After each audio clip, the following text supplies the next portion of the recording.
obnoxious, and I hope you feel the same way after the 90 minutes. All right, we're going to take our next break. When we come back, we'll get into our starting 11s for the U.S. men's national team. Don't go anywhere.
Welcome into the latest edition of ESPN FC. I'm Dan Thomas, joined in the studio today by Ali Moreno and Stevie Nicol. We'll kick things off by continuing our reflections on what happened at Wembley yesterday. Of course, Brazil beating England by 1-0. It was a disappointing performance from the hosts. England fans not happy. This is what Gareth Southgate had to say.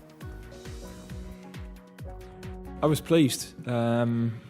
Clearly don't like losing football matches, but I thought there were lots of very good individual performances from players who've hardly played for England. I thought our more regular players were very good. With 15 minutes to go, we're thinking, well, we've managed to see a lot of new players. We've had more than our share of the game. We've had as many attempts on goal as they have. So the difference in the end was one moment, really, and that is the ruthlessness of football at this level. Naina Manura here, and so is Mark Ogden. That sigh wasn't for them, I promise. It was from the comments from my national team manager. All's rosy. Shut up, Mark. How dare you criticise the manager when we lose 1-0? I've not criticised him, but I will do now if you want. Listen, international friendlies before a major tournament are always hard work, and I was watching the game last night. It was very flat. There was no tempo to it. The crowd was silent. It must have been quite difficult to play in that atmosphere because when you watch a Premier League game, the intensity is so high. You know that the players are on it 100%. And you're watching that last night. You're thinking a lot of these players don't want to be there. They're just going through the motions. And the mistake Harry Maguire made when Brazil almost scored in the first half. It was just poor. It was just a poor game. And then you hear Gareth Southgate after the game talking like that. And it was even flatter than the game itself, the way he was talking then about individuals did really well. Some players did okay. I mean, does anybody care? Does anybody care what happens in a friendly ahead of a major tournament? That's the key for me. It's the major tournament. I think sometimes these games, you're probably better off having a training session for a week just to go through systems, etc. Because playing a friendly, it sort of happened to Kyle Walker. For me, Kyle Walker, that could derail Man City's treble bid because obviously we saw what he did last season against Vinicius Junior in the Real Madrid semi-final. Now, if he misses that game against Real Madrid, if he misses the Arsenal game this weekend, that's a massive blow for Man City. For what? For basically a pointless friendly against Brazil, which was just basically put on to raise money for the FA. That's a different conversation, by the way. But let's stick to the a lot of players impressed me. Who? Yeah, okay, exactly. Well, I think when he starts his statement, Gareth Southgate, saying, I thought, I'm very pleased. I think that's a turn-off to everybody that was watching the game from an English perspective. What do you mean? What do you mean it was really good? What do you mean that you had just as many opportunities as Brazil did? The clear opportunities were to Brazil. Mm-hmm. And he's looking at it from the perspective of England, I suppose, but he's ignoring that Paquetá hit the post, that Vini Jr. was in a 1v1 situation and missed hits of the shot on goal, and that's why Kyle Walker gets an opportunity to clear it off the line. He is conveniently forgetting the many opportunities that Brazil had in this game as well. And mind you, this is not your father's Brazil. This is not even your brother's Brazil. This Brazil in Brazil is not even recognized. If you ask just a random, regular fan in Brazil to look at this starting lineup, they'll be like, who's this guy?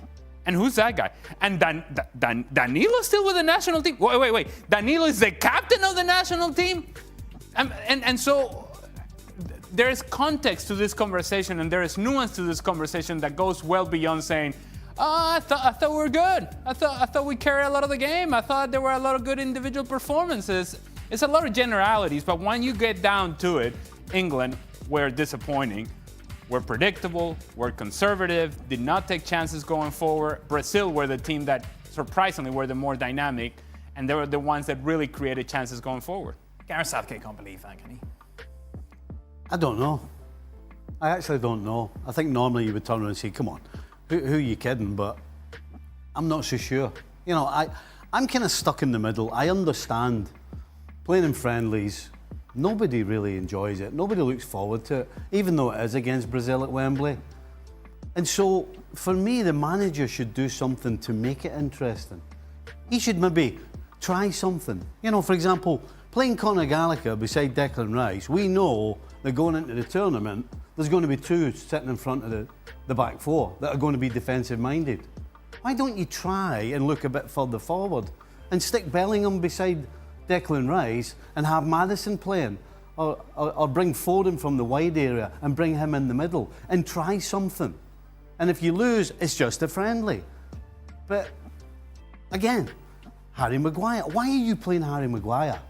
So basically, Harry Maguire's going to start in the Euros. Yep. I mean, let's be honest. If Lindelof or Johnny Evans were English, would they be in the England squad? I don't think so. But yet, they're probably starting ahead of Maguire in the Man United team. I mean, things like that are just, to me, are crazy. And it's a friendly, try something, try a new player out at the back, try and do something in the middle of the park. I mean, you know, you can make it not a waste of time for everybody, because that's all this was. Mark, it just feels like same old England with respect to fly through qualifying, of course, beat the teams they expect to beat. Yet you look at Gareth Southgate's record against, say, the top 10 in the world, and it's poor. It's not good at all. They've lost more than they've won, and you just feel when they come up against any sort of opposition, everyone just kind of shrinks into themselves. Isn't it? It's the question mark which hangs over the Man United stories, whether he's the guy that can take United to a Champions League or a Premier League. I think not, based on what he's done with England, where you're right, you know, France in the World Cup, Croatia in the World Cup, Italy in the Euros. When it comes up to stepping it up against a very good side, against a top coach, he falls short. But I think another issue with England as well, it just feels like a bit of a cosy club. You know, it feels like that lack of criticism, that lack of edge, that his post-match comments were very kind of, oh, well, it was okay. It was like the chief exec, Mark Bullingham, after the World Cup, praising the squad for doing so well to get to the quarterfinals. There's no sense of edge with England. There's no sense of nastiness in the sense that you've got to push harder, you've got to be more ruthless. You know, Jordan Henderson's still in the squad. Why? He's had a terrible season in Saudi Arabia with Ajax. There's a real aversion to trying something that's a risk with England. And for me, that is a problem. The England team and the Football Association, the FA, they're very, very safe and conservative, and that doesn't win you trophies. And when it comes to the Euros this summer, you know, England have got a really good chance, but we're kind of overlooking the prospect of a team emerging from outside the pack of favourites. It could knock England out before the semi-finals. Everybody's talking about France in the semi-finals, etc., etc. Well, if it is France in the semi-finals, England aren't going to win the Euros because England can't beat a team like France because they haven't got the quality. And I don't see anything in Southgate in what he does, what he says, the tactics Mark, he they picks, do have the quality, though. This is the problem. They do have the quality. They do have the sort of players there that should be able to go toe-to-toe with someone like France. Absolutely, but they don't have the quality of coach to put them in a winning kind of formation, or with the tactics that you need, with the boldness that you need. You know, if Jose Mourinho or Thomas Tuchel, for instance, were given the England manager's job now, I'd back them to win the Euros, because they'd have a coach that would press the right buttons in the right situations. He would go for broke. He would be bold. He would be be ruthless. And I don't see Southgate having that. Southgate is great for good old England, gets to the quarterfinals, do well, play some nice football, whatever. But they don't win anything, and I don't think Gareth Southgate will win anything with this team, because when it comes to the crunch, he reverts back to his cautious, conservative self, and that allows the opposition to come in and win the games and passes off the pitch like Croatia did and Italy did. I just don't see Gareth Southgate getting past that. And in many ways, this great squad that England have got, this great set of talent, it could be a wasted legacy, really. If Gareth Southgate remains as coach, I don't think he's the guy to take it forward. Nice guy, Gareth Southgate. I think we all like the guy as he is, but I don't think he's a coach. He's not an elite coach. If he was a club manager, he wouldn't be in the top 10 in the Premier League, unless he gets the Man United job, bizarrely. But I don't think he's got those credentials. And that's my point about Bellingham, trying Bellingham. Gareth Southgate told us that the difference was one opportunity in this game. And he's always talking about the margins are so small. Well, one of the reasons you could say that him and his team don't ever get past that final hurdle is because they don't try and get that extra little edge because of the way he plays the game. If you start Bellingham there, the only thing you know is he's going to try and get in the box regardless of where he is. But isn't that a little negative in itself, because Bellingham has been playing so well in that World Premiere? No, listen to what I'm saying. Why don't you play Mainu in front of the back four, and that gives Declan Rice the freedom to play more forward? So all of a why do you have to play a double pivot? But if you listen to my point, the one thing you know about Bellingham is he's going to get forward. So you're going to end up getting something forward, and you're still going to have a little bit of defensive stability. No, as opposed to having Conor Gallagher or Calvin Phillips alongside Declan Rice, where you just got two guys who are going to sit there. But why can't Mainu do what Jorginho's doing for Arsenal, which gives Rice the freedom? You're going to turn around and start throwing this on Mainu and say Mainu's going to be the difference between winning the Euros. I don't think I'm saying I don't think playing Bellingham further back is a constructive way of going forward. I understand what you're saying. You know when you used to play 4-4-2? You had two midfielders, one would sit, the other one would help out defensively and get forward. That's exactly what he would do. You'll also have a Maddison or a Foden in the middle as well, which means that you're going to get forward. And I'm looking for the edge that Gareth Southgate's talking about, because according to him, it's a little edge that's the difference. There's one example of where you could get an edge. Nadem has got his technical problems fixed. Nadem, Gareth Southgate, do you like or not? Yeah, I like him, to be honest. I think it's funny listening to the guys, because obviously we can overreact to this, and they could win the game on Tuesday 4-0. We'll say it doesn't matter as well. But I think in terms of the style of play and the way he spoke after the game, I don't think it was a great game for England at all. But off the top of my head, I don't remember tons of games like that where they've actually had a bad game. I think at times they've sort of underwhelmed. But realistically, I don't think it's that bad. And as I look at that team, that's not going to be the team that will start the tournament, even for as conservative as I think he can be. And he tends to lean into. You still seeing Kane go in there, you're seeing Saka go in there. I'm going to see probably more of an attacking midfield, I would say, because as he says himself, that role of a number 6 in England, he knows that there aren't too many who can do that role particularly well. So I think in some ways he'll play to his strengths when the time is needed. And he's trying to look at a few different things, people in different positions like Gordon, like Watkins getting a chance to play. But that's not the team that's going to be playing for England come the Euros. And to put it into perspective, we can overreact to this, but at the same time, Julien Laurent's magnificent France, they lose at home to Germany, who lose to everyone. So, they're just having just as bad a moment this weekend as, say, England did. But I think the concerns about Maguire and so on, yes, you could address those, some of the mistakes at the back. But the fact is, for England, they do win a lot of games. Yes, they might struggle in that final stage, but so does every team barring one, which tends to be France in recent memory. The defense for England cannot be France lost to Germany, so therefore we're okay. that cannot be the argument. I will say... It's perspective. Oh, no, that's not the argument. No, that's not the argument. That's not the argument. I'm saying if we're going to overreact, let's overreact to everything. But I don't think we're... Otherwise, we're just missing the point, are we not? Well, first of all, we'll get to that conversation in due time. Well, we did it yesterday. Okay, so we are not getting to that conversation any longer. All I'm suggesting is that this is not an overreaction, I don't believe, because it's a conversation that we have regularly about Gareth Southgate and about England. And why is it not an overreaction? Why it's actually a reaction to what they're doing is because it continues to be the pattern of this team. And we could focus on one individual player and say, well, he doesn't perform as well with the national team as he does with his club team. There's been thousands of players like that. But when you see a lot of the players from England not doing the same or having the same sort of performances that they have for their club teams, then you sort of have to look for a pattern. You have to find a commonality, and that commonality is Gareth Southgate. So if you want to find the contrast and the context of this conversation, look at the rotation in the attacking half from Brazil. And look at the movement, the freedom of movement and the flexibility of movement of guys like Vini Jr., who starts on the left-hand side, but most of his dangerous play happening running in behind on the inside shoulder of the outside back or splitting the center backs. Who in England was doing that? Finding flexibility of movement, rotation of movement, appearing in different places in the attack. Nobody. That doesn't exist. And so that's my point. It's not an overreaction per se, it's just looking at a team that does exactly the same thing over and over again, regardless of the personnel, that doesn't have a whole lot of rotation and creativity in the attack and therefore becomes very predictable in moments that truly matter. We're talking at the highest level, we're talking at the elite level of competition.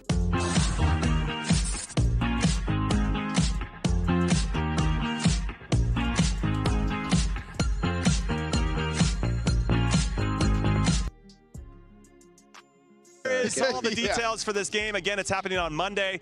Kickoff is 4 p.m. Eastern here on the Golazo Network, and it is going to be a great one. I can't wait to sit down and watch this, and I hope you feel the same way after the 90 minutes. All right, we're going to take our next break. When we come back, we'll get into our starting 11s for the U.S. men's national team. Don't go anywhere.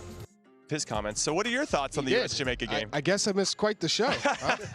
Always our best shows seem to be without Charlie. It's funny how that works. That is. Well, it's funny. I guess there were some tears shed in the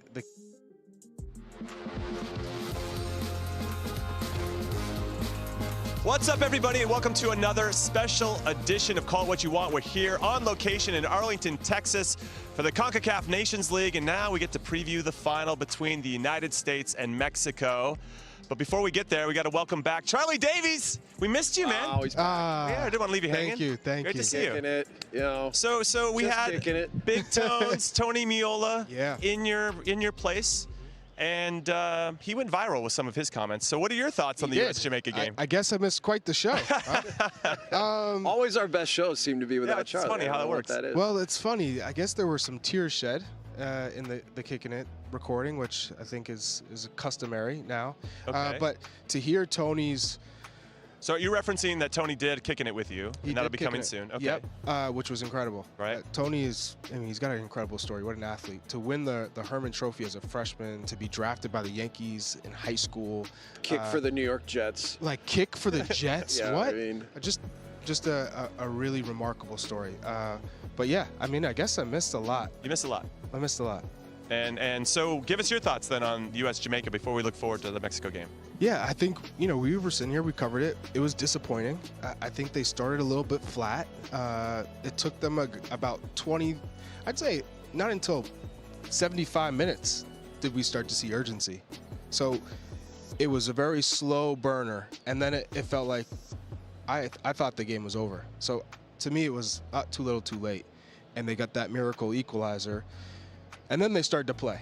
And, obviously, for me, the name of the game was the changes, the substitutions. That's what really ended up making the difference. Tyler Adams coming in, bossing people, telling people to pick it up, and then Gio Reyna getting on the ball and making plays happen. Haji Wright, obviously, was the difference maker in front of goal. I was really pleased with the way that he moved, his touches. And so, ultimately, it wasn't good enough.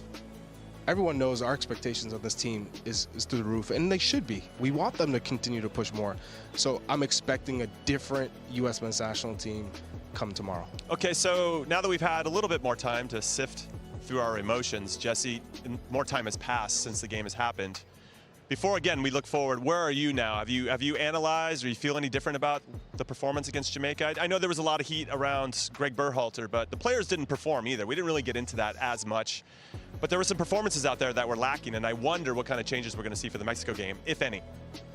watching the first half again, the word urgency just kept coming up. Like, if there was a foul, it wasn't like we were putting the ball down and playing and there wasn't rhythm. And, you know, when you go down in a game, I used to reference one of the old Chelsea teams, like 10 years ago, that had Lampard and Makelele and Drogba.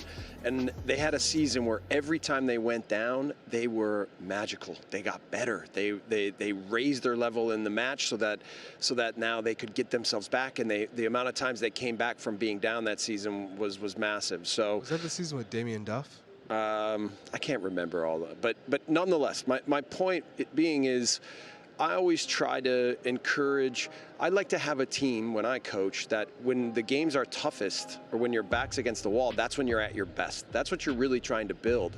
And so in the first half when we went down, it never really felt like there was urgency and like there was this sense of, come on, this is how we play now. One pass, move again, sprint to this place, win the ball back, counter press.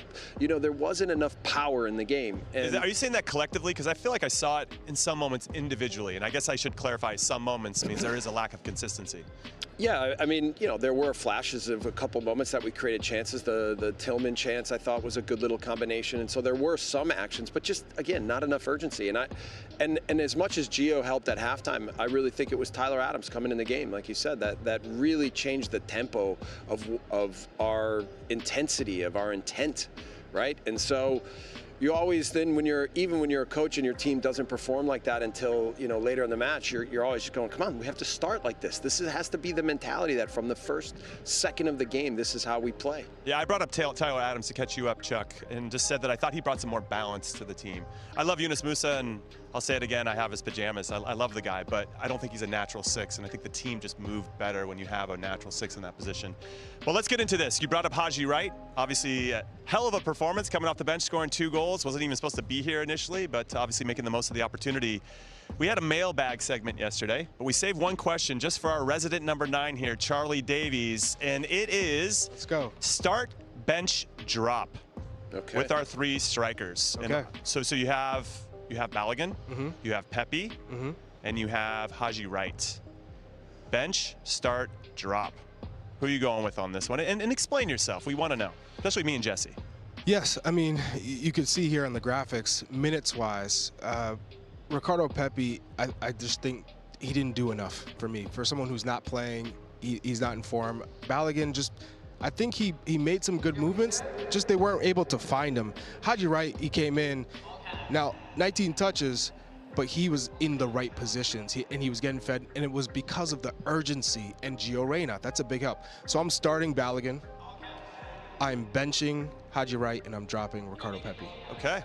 All right. Jesse, where are you on these Do I have to play this game as well? Yeah, you know what? I'm going to put you on the spot. I don't want to use the word drop for any of them. I think they all need to be ready, but I would start Balogun, and then I would bring the other 2 off the bench and make sure they're ready to go. So I'm not dropping anyone.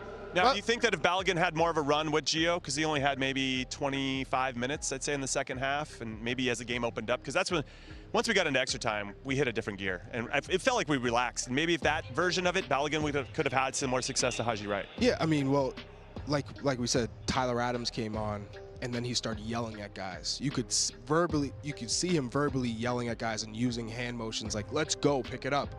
And it wasn't until then that everyone was starting to pick and prod at this Jamaica side. Hey, let's try and figure out, okay, let's play 1-2s, whip in balls. There was much more of intent and aggression in going forward. And so I think when you have a striker like Balogun, it's important to always look for him and feed him. And there were multiple times where he was making the run, but the ball never came. Right. So I think Balogun, we saw in the last Nations League final, the semifinals against Mexico, he wasn't very good. You know, they weren't finding him. It's the chemistry, understanding. Against Canada, he picked it up, and I think that's what's going to happen here.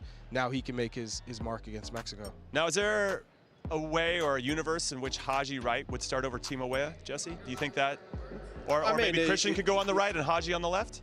Because if you wanted, this is for me a bigger argument than even putting Timo Weah on the bench is, do you want Christian to play on the right? Because when he moved to the right in the match, he came alive a little bit more, and it almost looked like he's more comfortable now that he's been playing there with Milan. And if you were to do that, then what you do is you'd probably put Haji Wright on the left because he's been playing there more often with Coventry. But I would still leave the front 3, and we'll go through this later, but I would leave the front 3 the same. And I think that Balogun and Weah didn't play 90 minutes, so they're not going to be, you know, the guys with the heaviest legs. And now these are guys you count on. I think you put them on from the start. Now, if we do consider putting Christian Pulisic on the right, again, he's had tremendous success there with Milan this season. Do you think that kind of interferes with how we like to set up when Sergiño Dest, who now should be starting this game, comes back in? Because the way that he wants to run into that space in front of him could be crowded if Pulisic's in his way. Well, that's why I think they should stay the same way. And not only are you getting Sergiño Dest back, but Julian Araujo is out injured. So Mexico going to have a backup right back. So you want to continue to attack that side. And I don't really rate the Mexican outside backs anyway. So you need the verticality, and that's why I think Timothy Weah is really important in this match, because he will stretch. Mexico's backline is slow. If there was anything that you saw against Panama, yeah, they beat them soundly, but they were exposed. They have a slow backline. They play high. I think that it really favors Timothy Weah in a match like that. Yeah, for sure. That's why, for me, it's another big reason why Weah and Balogun start. This game's going to be different. It's not going to be about playing against a low block and always having possession and creating all these rotations. This is going to be a two-way match. We're going to have to defend. We're going to have to defend better. We're going to have chances to press and win balls, and when we do, then when we have Timothy Weah and Balogun up top, along with Pulisic joining in, that's a recipe for danger, right? So I think I would even invite Mexico a little. You know, I wouldn't press every goal kick. I would invite him a little bit. Obviously, they're probably pretty quickly going to start to play that wing play down on both sides, but I would. You want to bait him a little bit. Bait them in some areas. And that opens up space for Timothy Weah. That opens up space for Balogun. All right, we're going to take a deeper dive into Mexico here very shortly, but we have tradition. It's the Call What You Want word of the day. Are you boys ready? You know I am. All right, so this is going to be a little bit different, because I'm going to give you the spelling of the word first, then I'm going to give you the clues, and then you guys can get after it. Okay? We're going to spell. We're going to spell. Is it because you mispronounced it last time? I think that's why I didn't get it, Charlie. That's why I will not get accept this slander right now from Jesse Marsh. Okay, so the word is S-A-C-A-R. S-A-C-A-R. But it's pronounced soccer. It's pronounced soccer, but that's how it's spelled. Okay, here are the clues. Are you going to... Like, are we going to go, is this a region of the U.S. or are we going like... No region of the U.S. Texas. That's Texas for soccer. Soccer. Okay, the only player in the history to play in every position for Manchester United is currently the interim manager of the men's national team where this language is spoken. That's clue one. Clue number two, this was the only country that managed to beat Italy in regulation time at the 1994 World Cup. Bulgaria. Final answer. Final answer. That came quick. That was with confidence. I respect came it. quick. I mean, what player is that then for Man U? Oh, got him. The only player in the history to play in every position for Manchester United is currently the interim manager of the men's national team where this language is spoken. Berbatov. Man. They're also playing today in a game. That kind of... I don't know if that helps at all. I'll go with Trinidad. No, you guys are both wrong. Okay. All right, well. You want another guess? Oh, and Tobago? And Tobago. Nailed it. You just forgot the second half of it. All right, so both of our producers, this is our heritage. Hold on 1 second. Producer Des. Okay, then it's Irish. It's Irish. It's Irish. There you go. Okay, there we go. I think I said it first. Did I say it first? You did say it first. We're about to roll the tape to see for sure. I don't know. That was close. Good try, pal. Good try. Word of the day, soccer. It is Irish. Congratulations to Jesse Marsh for winning on the nose. Soccer. John O'Shea is actually the player from Manchester United. Was in goal against Tottenham in a 4-0 win at one point. So the fun fact for everybody. All right, we're taking our first break of Call What You Want. When we come back, a deep dive into Mexico and how they can or maybe beat us. Probably not, but we'll see. We'll get into it. Don't go anywhere. Semifinal number 2, the winner faces the United States. It's Panama against Mexico. It is whipped in towards that back post. It's Alvarez again, and this time Mexico find the breakthrough. Martin into Quiñones, trying to cut inside. Julian Quiñones! And Mexico with 2 goals in quick succession. As that direct ball is in, and on the chip, Orbelín Pineda! That is spectacular! And they will take on the United States in the final of the Concacaf Nations League on Sunday night. Another edition of this fantastic rivalry. Welcome back to Call What You Want. A nice little sneak preview there, or a recap, I should say, of the Mexican national team. And Can we have Charlie get out front and do that dance? That's you got that in your bag? Yeah. Whoa, yeah. He's got that in his bag. Even Heel you kick, guys see. heel kick, heel kick. I appreciate that. Well, I thought Mexico was very impressive against Panama. Yeah, there were a few moments, you know, maybe 5-10 minutes in each half where Panama had more of the run of play, but I thought they were very good. I don't. You don't? No. Explain. I think this was a game in which Mexico were pretty fortunate to get the early goal, and Panama botched some of the early chances they had, and because of that, their game plan went to shit. Okay. And now, in terms of Panama's game. Panama. Strong statement. Yeah, and I think they were forced to abandon what the game plan was under Thomas Christensen. In doing that, they unraveled. Mexico were playing primarily down the right flank and finding Antuna, and who found a lot of joy in space, but the final ball was atrocious. Which is what he's known for in some ways. Like, he gets himself in great spots. Yeah. He was with the Galaxy and then didn't stick for a reason. I think these are one of the reasons. They did do some things well, but I think overall it was a poor Panamanian side that it seemed like gave up. And then you had a Mexican side that were pretty comfortable. They weren't really challenged after, you know, some of those moments, early moments in the first half. So I'm not as high on Mexico as you are. I'm much higher on Mexico than you. First of all, I think that Panama had they tried to be compact and close down the middle, and then tried to press sometimes one of the center backs, mostly Montes when it would come to his side. But then Mexico had this match plan of playing these chip balls down the line with some of the double movements from Quinones and Antuna, and they caught him almost every time. And they were pretty lucky, Panama. I mean, you're right, Antuna didn't get the final ball always right, but they were pretty lucky not to be down in some of those earlier moments. They had the set piece before with Edson Alvarez, the one before he scored. And yeah, Panama had a couple times where they came down and they looked dangerous, but overall, I thought Mexico was pretty comfortable in this match. Obviously, against the U.S., it won't be the same. I think we're going to see an open match, right? And both ways. And both teams will want the ball. Both teams will have chances to win balls. And I think, you know, we could talk more about it. But watching the transition moments will be, I think, what will be really interesting. Well, to give some context to this game, U.S. versus Mexico, this is the 77th time that these two countries have faced off. And me and Chuck have played in a few of these games. Jesse? No. All right, sorry. I've watched You've watched a lot of U.S.-Mexico games. Yes. Now, this is the third time that there's been a Concacaf Nations League, and this is the third time that U.S. and Mexico will face off in it. The first time was in the final in Denver. You guys were there. Yeah. 3-2. That was a crazy game, and we needed some set pieces to get back into that. And ultimately, Christian scored a penalty in extra time to win it 3-2 with that famous photo without a shirt, shushing the crowd. Unbelievable. It was an incredible match. I think that shushing the shirt one was like the man in the mirror one. That was the World Cup qualifier, wasn't it? No, that's a different one. No shirt, that was...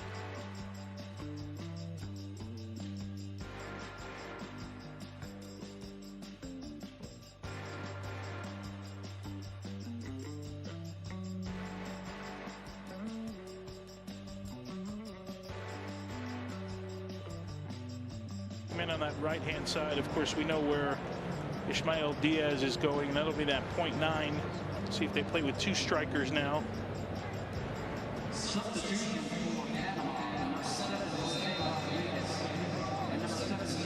As that free kick is sent in, the diving header was on, and it was always going over. A big chance there. Don Begging.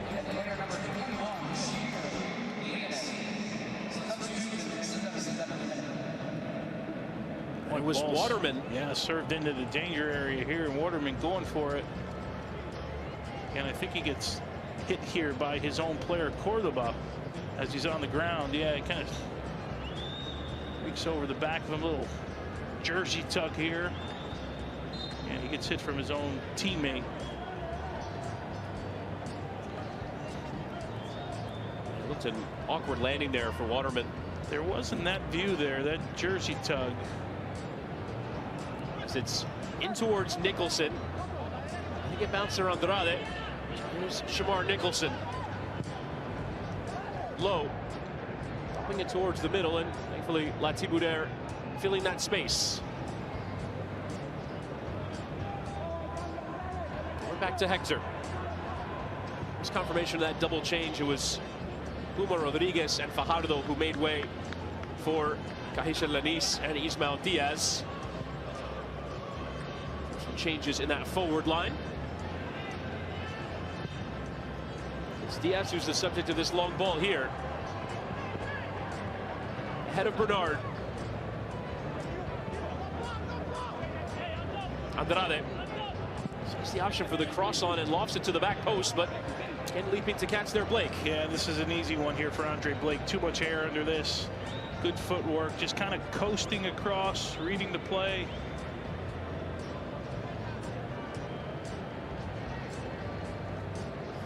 The first changes of the game are being readied for Jamaica. Ronaldo Cephas, who had a big chance to put the semifinal away at 1-0, he didn't take. Roy Anderson getting ready to come on. It's kind of setting up, isn't it, for Ronaldo Cephas to come in the match with as many attacking players as Thomas Christensen is throwing on here. Casey Palmer, who may have been a little bit fortunate not to see a second yellow there, is going to come off. As is Damari Gray.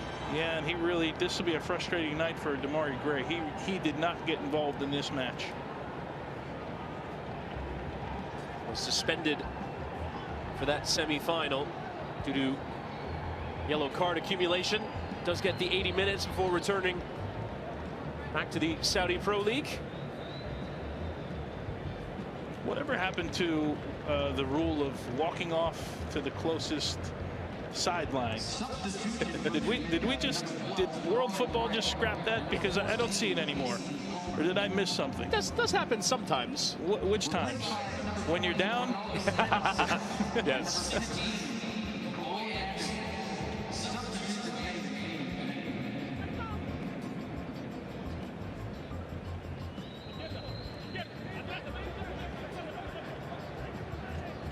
Andrade taking it out of play for the throw.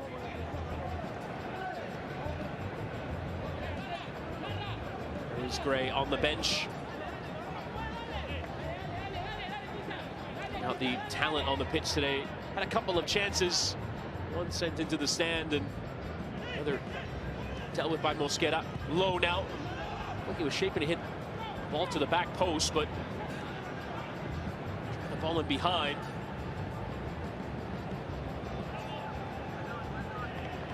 As Diaz forces Bernard into the challenge.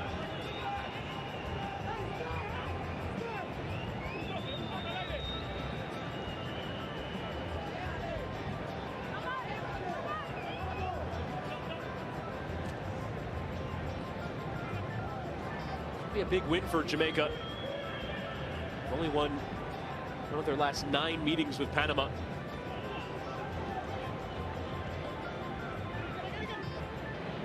It's Gray, bends it behind in towards Cephas. Covered here by Cordoba.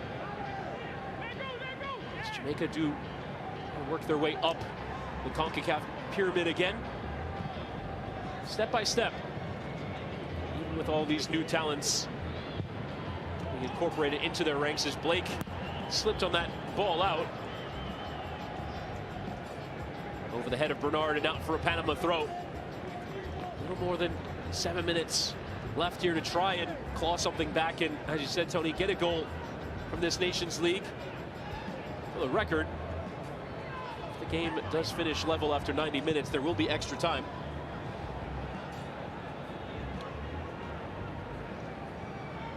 Here's Anderson.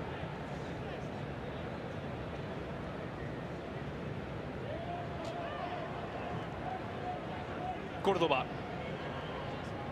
So Alfredo Stevens is being ready to be the last changes. Cordoba went right the way through D. Cordova-Reed. Did so by winning the ball, so we play on.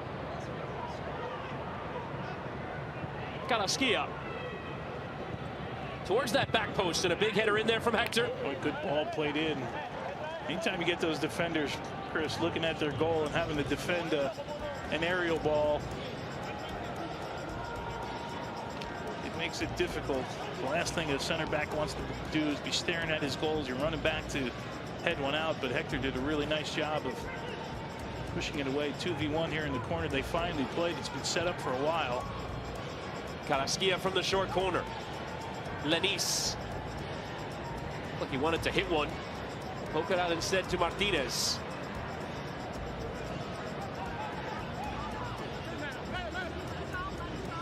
Low lost it in the tight space.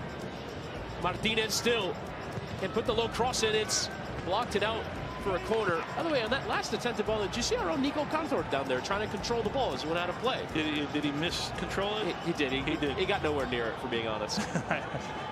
I appreciate the attempt, though. Yeah.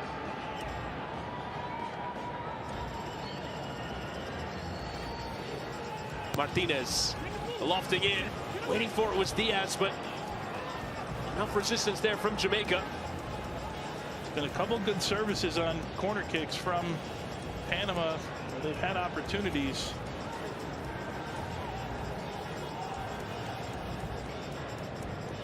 Martinez.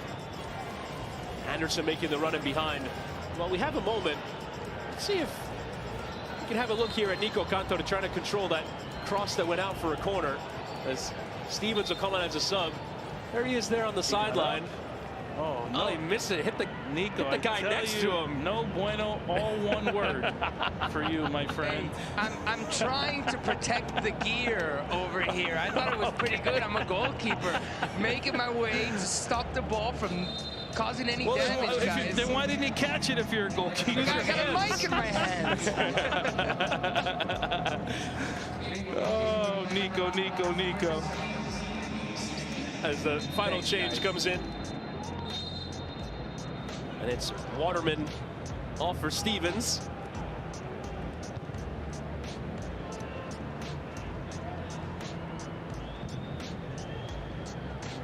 Went forward there from Cordoba as Panama chased the late equalizer. Came close to hitting the massive jumbotron here at AT&T Stadium. Do you think Nico can hit that with the goal kick? Again, coming up later on tonight is the Nations League final. Chris, we've been here 5 days. There's no way Nico hasn't snuck on the field and tried to hit this thing. Diaz. Find his way to a shooting position. Does have a go, but Diaz had no intention of finding a clipped ball into anyone. Maybe he set it up 3 or 4 times to take a shot. He finally got one. It's going to be difficult to kind of pull back on frame.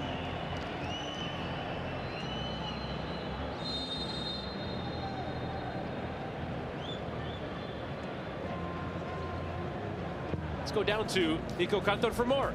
Tony, you really don't think that I can hit the scoreboard with a ball? Nico, I just saw the attempted trap. That's all I'm going to say. Tony, I was sitting down and I got up. I'm wearing sneakers here. Give me some credit, please. We love you, brother. The tailored suit on. It's a tough touch. Hector's header. Jamaica love one more to put this one to bed. Decourt over Reed. Left too much of it there for Mosquera. Jamaica hoping to finish on the medal stand in the Concacaf tournament yet again. Off some big upsets in the Gold Cup. With the United States in 2015, got all the way to the final in 2017 as well. Finishing second. So bronze in the 1993 Gold Cup as well. This does come all the way through. An attempted cross and more frustration for Panama. There's another change coming on here for Jamaica. Richard King. Only a few domestic base players for Jamaica will enter for Damian Lowe. Good competition for Damian Lowe. I think Heimer Hallgrimsson will be really happy with his contribution to this side. He's given about everything he could give. In a new position. He might have found a formula that will work for the future. Going extra time against the U.S., doing all that running in the midfield.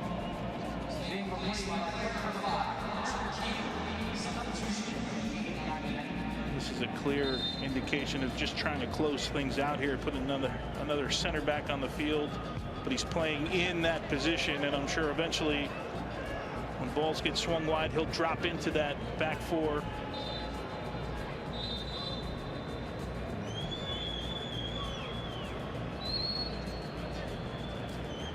Gregory Lee, who was showing signs a minute ago of having cramp, has gone down yet again.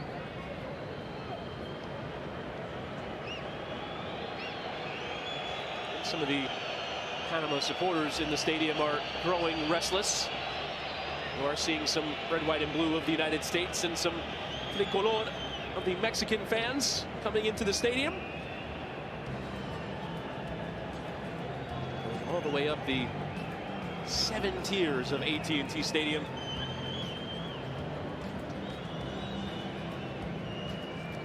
This place is impressive. It is indeed. I'm just trying to imagine what it's going to look like for a Gold Cup, for a World Cup. This is the stadium that will host the most World Cup matches in 2026. 5 minutes will be added at the end of these 90 minutes. It was rumored they would host the final. In the end, they hosted at MetLife in New Jersey. To the great state of New Jersey, we call that, Chris. Always the great state of New Jersey. As another change, and the final change, Lee will come off for Tavon Gray of New York City.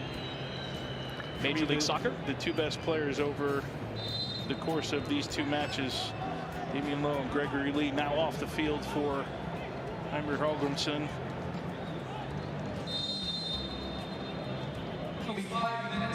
Oxford United will be hoping that isn't too serious. Oxford pushing for promotion in the 3rd tier of English football. Throw into Jamaica. Andrade has the ball in his hands, but it's not a throw into Panama. It's unwisely killing a bit of time here.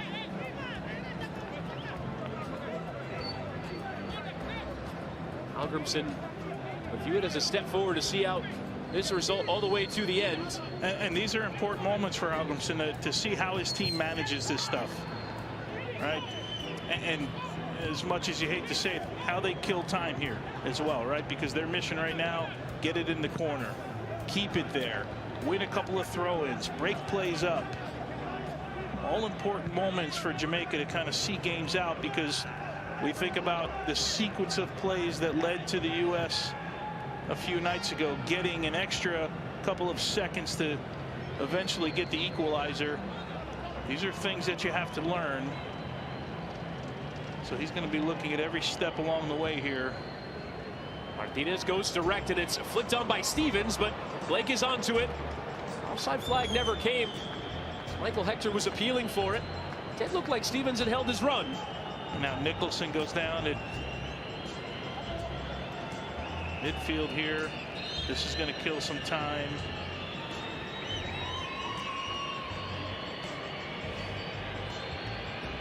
Jamaica do not have any more substitution windows, so Nicholson will have to grind it out. Just more seconds added at the end of this game, so we'll go beyond the minimum of 5, one would think. Tori Penso is giving that message to Andre Blake, serving as the captain.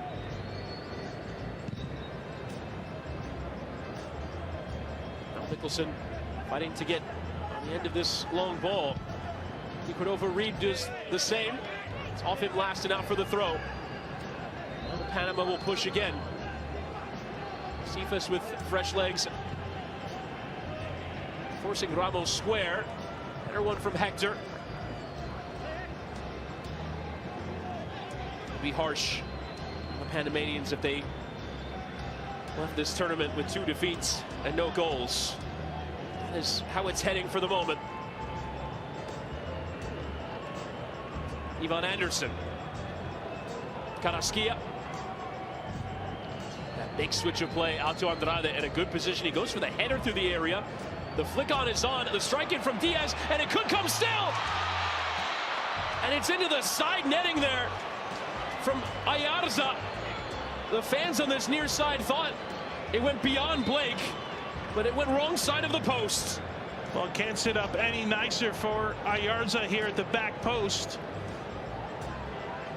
And it is a tough angle, but from where he is, this is where you want the ball to land, on a half volley to yourself, and there's not much of a spin on it. Tough angle, but far post was probably the choice for Ayarza there. There's shaky moments late in games here for Jamaica. That is the chance. You can't imagine a better one coming. You got your chance. Jamaica will now look to see out these final seconds. Very similar scripts, albeit on Thursday. As before the throw-in comes, Lembekiza will get a time-wasting yellow card. First half goals. Try and see out 1-0 victories. The idea for Heimir Hallgrímsson worked until the last touch of the game on Thursday against the United States when an own goal came in off Corey Burke. And it nearly went to waste at the feet of Abdiel Ayarza. Carrasquilla. Andrade cutting inside against Stevens, posting up. Forward, Carrasquilla had it read. Nicholson, though, with a touch, and he'll play Cephas in behind. He's got the pace to burn ahead of Martinez. Cephas cuts inside, but the challenge came in from Ramos. We've had the minimum of 5. One imagines Jamaica will kill whatever is left of the game from this corner. And Tavon Gray was wide open at that back post. He made about a 50, 60-yard run. Cephas had one thing on his mind, but when he cut it back, I actually thought for a split second that he had recognized the run by Gray on the other side. Let's try and keep it in the corner here. There can't be much of anything left. Nicholson off of Andrade. It is a throw. As now players having to be separated. King in the penalty area from Cordoba.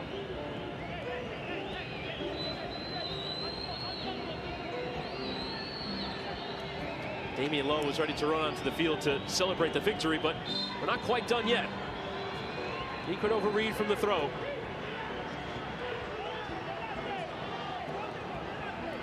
The throw went straight out of play for a goal kick. Is there time still? There is not. There is the full-time whistle. Jamaica, through a brilliant goal from Dexter Lembekiza, have finished third in the 2023-2024 Concacaf Nations League. They beat Panama by 1-0. Well, we were talking prior to the match. We didn't know what the intensity would be, how these two teams would approach it, but they came out to play. Jamaica gets their goal. In the 43rd minute, a banger from Lembekiza. That's all they needed to close this thing out. Throughout the tournament, they were organized defensively. That part they've got down right. Can they now score a few more goals in CONCACAF? And for Panama, some good stuff, but still some work to do in that final third of the field. And so Jamaica finish third at this CONCACAF Nations League, but the headliner is still to come.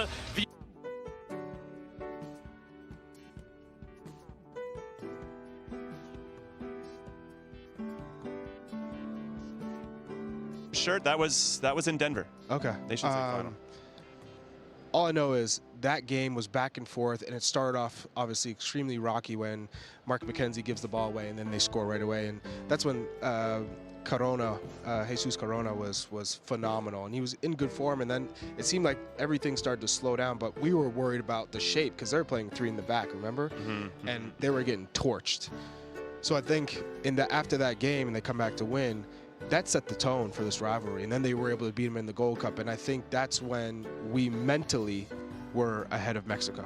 Yeah, and we've already talked before about there's a gap I think that's growing between Mexico and the U.S., and right now we've got the lead. We'll see if it changes tomorrow for the game. But what I do want to also mention is the fact that we played them again in the Nations League, 2021, and it was a 3-0, or excuse me, last year, and it was 2023, and it was 3-0.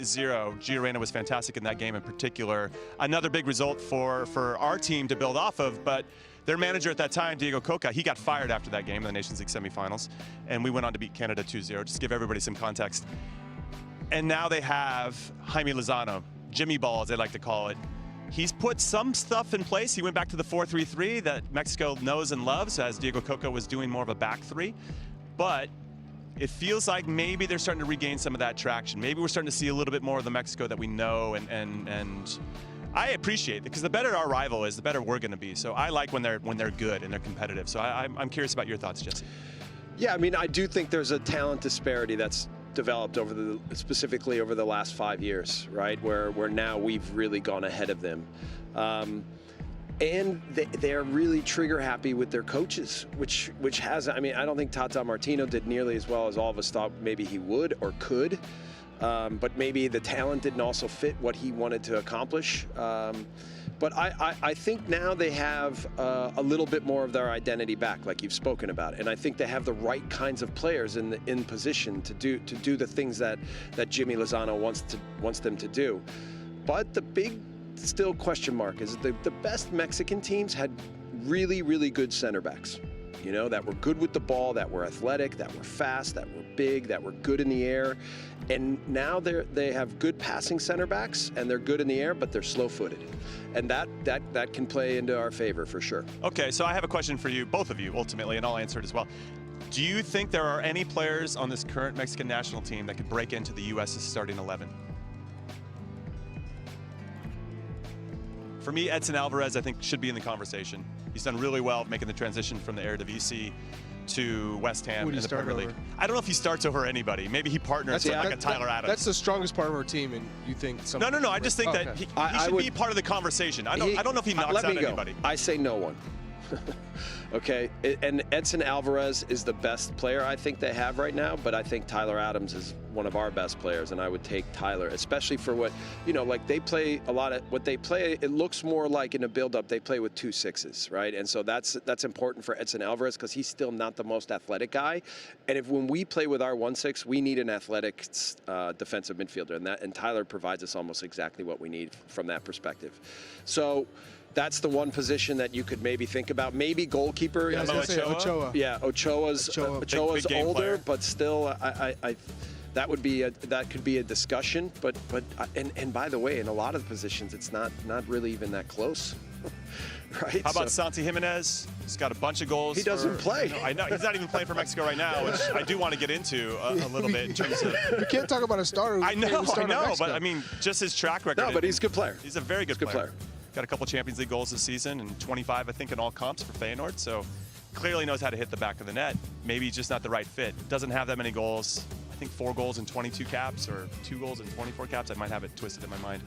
But yeah, I ultimately agree with you. I just wanted to throw Edson Alvarez because I think he's been good for West Ham this season. Yeah, yes. But ultimately, yeah, I'm a huge Tyler Adams fan. But I think ultimately Ochoa is the only one that really has a conversation.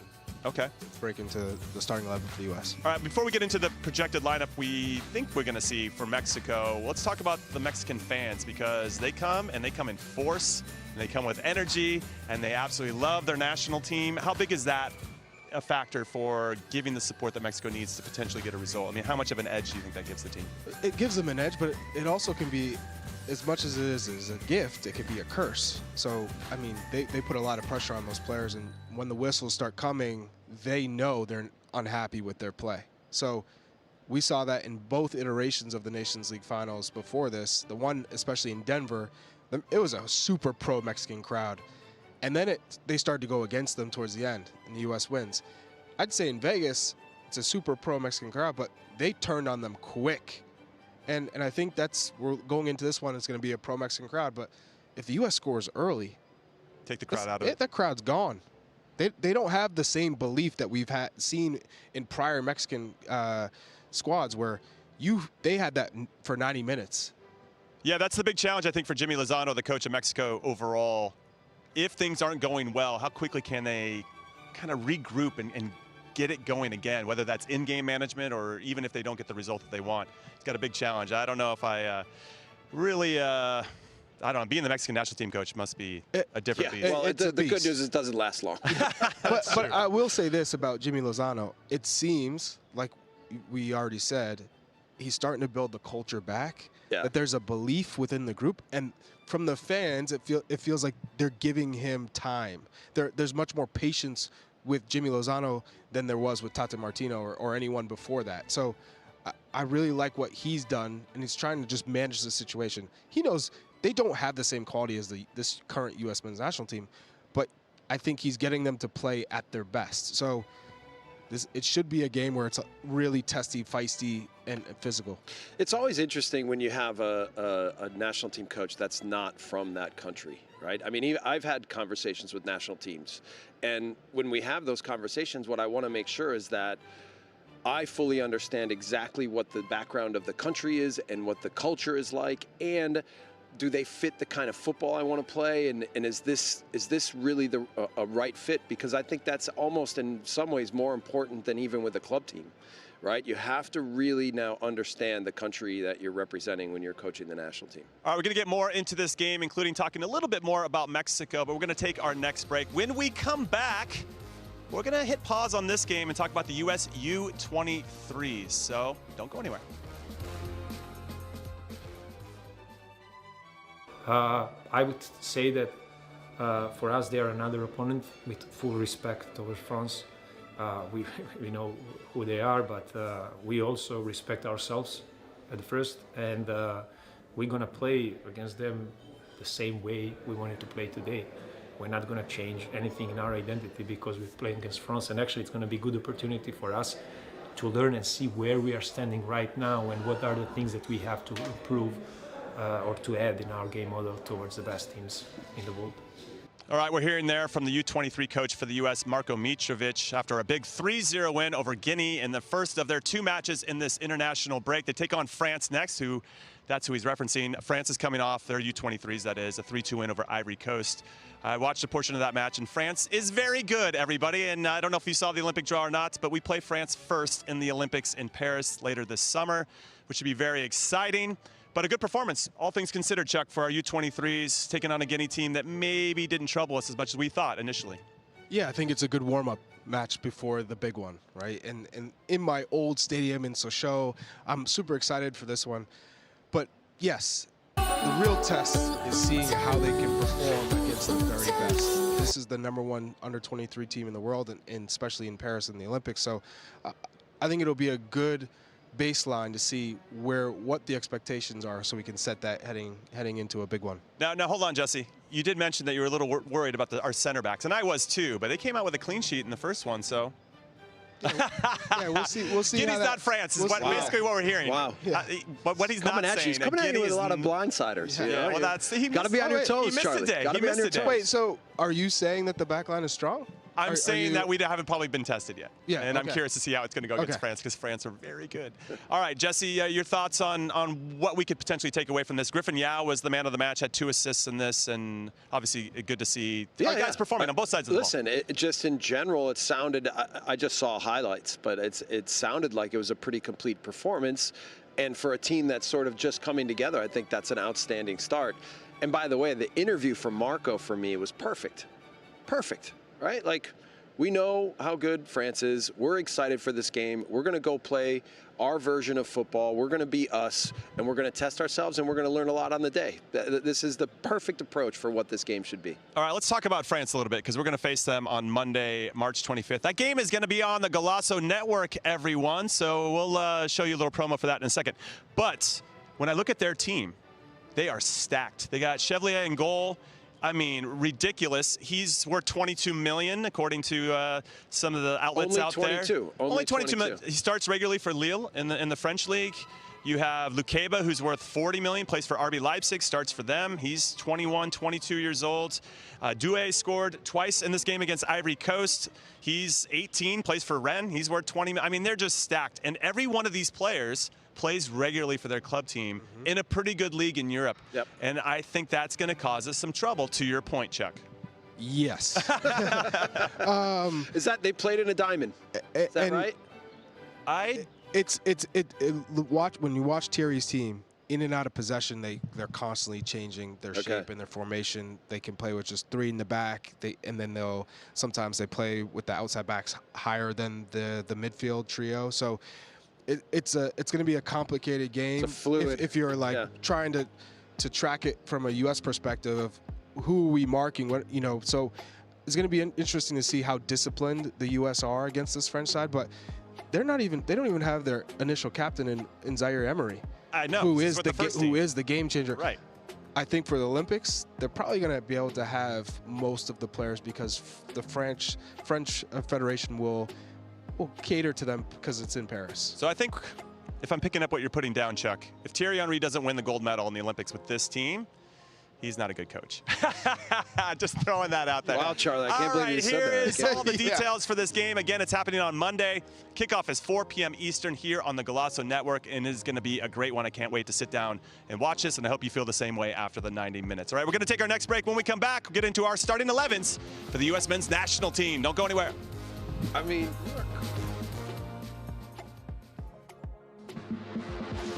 all right, everybody, welcome back to Call What You Want. We're here at Arlington, Texas, AT&T Stadium. It's going to be the host of the final between the U.S. and Mexico CONCACAF Nations League, round 3 between these two countries. Now, I know we've been teasing it a little bit. And welcome, I'm Jimmy, alongside Charlie and Jesse. But let's get into our starting 11s, our projected starting 11s. From what I understand from the producers, we don't all have the same starting 11. So this should be a fun discussion. Jesse, as the oldest member of our Thank you. That's good. Finally, with some respect. Some respect. We're going to let you go first with our projected starting 11. What do you want to see in this game against Mexico? Well, I have a few changes, right? So I kept Turner in goal, and then I brought Tim Ream in the back. I think for what this game will require and the intelligence and experience and everything involved with building out of the back and defending some key moments against some talented Mexican players, I think that inserting Tim Ream is really important. So we have Robinson, Ream, Richards, and then Serginho Dest comes back, which I think will also be an X factor for this one. I have not exactly like that. I have Cardozo behind McKennie and Reyna, so like a true 4-3-3, and Reyna will slot a lot up into the area in between lines, and McKennie will roam a little bit on the left side and find balls on the back line, sometimes be connected with Johnny Cardozo. And then I left the front three as they are, and what we talked about, a big reason is because I think that Balogun and Weah and Pulisic can be lethal on the transition. Okay, Charlie, before we get into yours and before I get into mine, I want to jump ahead then, Jesse. When do you make your subs, and who are the first 3 off the bench for you? I know it's obviously Tyler Tyler Adams is probably either a halftime sub, or if the game is looking like it's going well, maybe a 60th minute sub. So for sure, I think he has to be earmarked. I think Haji, you have to be looking at when you want to insert him into the match. I think that Pepe still becomes a real serious option, and if you need to push for a goal and you're throwing on attacking players, then I still think you'd give Tillman a chance. So overall, I think you've got incredible options right now. Yeah, which is nice. A lot of depth for the team. Options. Charlie, your turn. What do you got for us? Yeah, I like that lineup that you put out if the U.S. opt to sit back. And I personally wouldn't want them to do that, but if they do that, then I think Tim Ream would be a great person to control the back line and be able to build out of the back. Wow, what a tease. What a build-up here. But, I can't wait to see your lineup. I'm going what we expect. I think the traditional starting 11 will be given Gio Reyna starting, right? So Serginho Dest comes back in for suspension. I still think you need Miles Robinson in there for his pace, because he's a little bit faster than Chris Richards, and Chris Richards got exposed a couple of times in this match. And if you have Richards and Ream, I think that's where you're really lacking pace. And I don't think you can afford to do that, given that Anthony Robinson and Dest are always pushing forward. So Musa and McKennie, right? You think about the minutes that they played. I think you still, because we went into extra time, everyone has minutes on their legs. So I think you still bring in Yunus Musa, and you show that, hey, I still have faith in you, given that you're practicing Ramadan. And then McKennie, Reyna, and then up top, you keep that trio together. Now with Reyna there, the number 10, to support the front 3, I think that's the perfect mix. I like Musa a lot, but when he plays the lone 6, or when, and McKennie, when he's playing the 6, he kind of roams around, so I just felt that having more of a natural defensive midfielder in Cardoso was going to be important. But I get it. I like Musa too, and I think he's a big part of the overall development of the team. But that's the one thing, is you still got to have some ball winners in the midfield. You still got to have somebody who has a real defensive presence and can anchor what we want to do. So well, I love that. That's a great segue into my lineup. Let's get into that, everyone, because I have a couple changes, kind of a mix between what you guys have in mind and how you're explaining it. I've heard that Tyler Adams has at most 45 minutes in him, or that's all Bournemouth really wants to see him play. So I have Tyler Adams starting. I want him to set the tone right away, and Yunus Musa is going to make way to bring Tyler Adams into the team. And then you can bring Yunus Musa in at halftime, or potentially Johnny, based on how the game is going. I got Destin, of course, and I went with Ream as well. I do think that they're having his presence to be able to hold the ball under some pressure, hit that big switch that he's very good at, and potentially if Weah comes tucking in, can they find Des on that big switch? So this is, and obviously Gio Reyna in there, and given, and I don't know the last time we've actually played with Reyna, or if we ever have, essentially with Tyler and Weston at the same time, because Tyler's been hurt for so long. The time we finally brought Gio centrally was in the Concacaf Nations League semifinal last year, and he was excellent. Now it was McKinney and Musa in that particular moment, but now you got Tyler in there. And to your point, Jesse, I love his presence. And to what you were saying before, Charlie, his accountability, he puts people in good spots. Do your job, and making sure that they do their job. I mean, if Tyler Adams was yelling at me, I would be doing my job times 10. So my thing is, you'd rather him start than come in finish the game? I would rather have Tyler Adams knowing the game, let's say the game's 0-0. I understand that, but I'm just thinking about a minutes restriction. Like if he's legitimately on a minutes restriction, which Greg honored by taking him out in overtime in the game against Jamaica, and he's only got 45 minutes, are you going to take, he does what, the second half, and then you take him out for extra time? Yeah.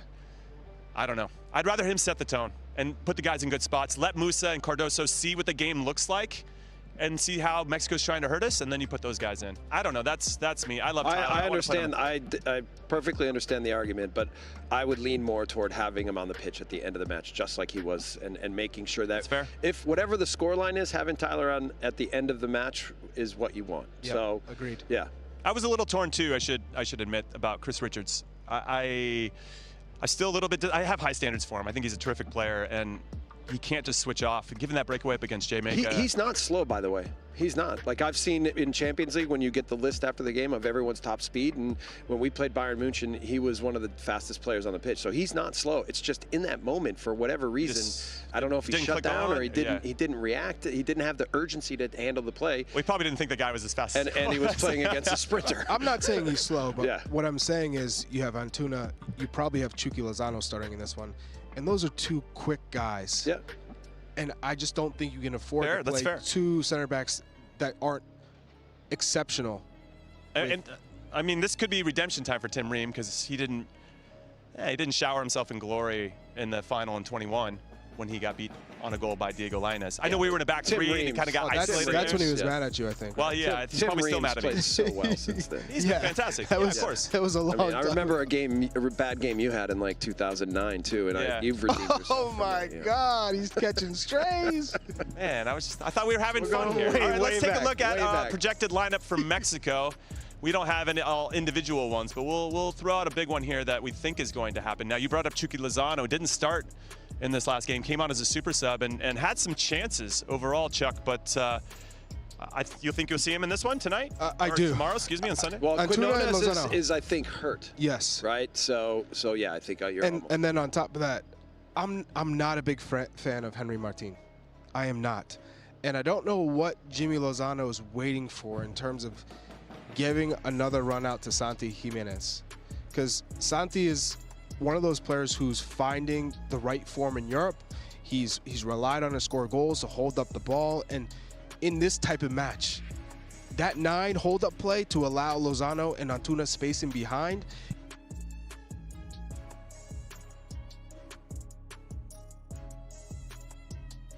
Doesn't change tactically. You think that the US will win handily? What do you think now, looking at the lineup? I think when you put Chucky Lozano there to start, they're going to sit back a little bit lower. Edson Alvarez cannot play high because he can't chase the game. When the U.S. move him around, he lacks the athleticism to keep up. So if they can stay a little bit more compact, I think they're just going to be launching balls and look for the wingers to create. Along with Alvarez, the back line's not the fastest either. Right. So I think they're going to have to be compact and not allow the U.S. to get so easily behind them. So for sure, I agree with that. But it can also be dangerous for the U.S. because that means that Mexico could be good on the counter. Okay, well, Susanna Fuller is covering the U.S. team for us this evening, pitch side with El Tri. Is she there with Nico? I'm a little confused, sorry. I think she might be there with Nico. It might just be Nico. Who knows? Let's find out. Hi. Yeah. Hi, Nico. Only me. Yeah, and to talk about Mexico, I mean, you guys touched on it. Julian Quiñones, if he was fit, he would have probably started this game, but he's bringing an injury from the semifinal into this final, so he's on the bench. Let's see if he gets any minutes at all. And in his place, yes, it will be Chucky Lozano that perhaps is not in the most confident mindset at the moment. His numbers, goal-scoring wise, domestically with PSV, are far from his best seasons with the Dutch club. So he's getting a prime opportunity tonight. He had 2 one-on-ones in the semifinal against Panama and botched them. So now he gets one more chance, and especially against the U.S. And Clint knows what it's like, really. It just takes a goal for strikers to get that confidence high once again. So for Chucky Lozano, it's his final. And now, for more on the U.S., here's Susanna. Thank you so much, Nico Cantor. I wish I was over there with you right now. But you heard the guys talking at the desk. 5 changes to the starting 11 for Greg Berhalter, but one guy who remains in the starting lineup is Chris Richards, and for good reason. He is kind of quietly putting together a really solid season at Crystal Palace. He's logging over 1,400 minutes at this point and has established himself as a regular starter on that back line since the beginning of December.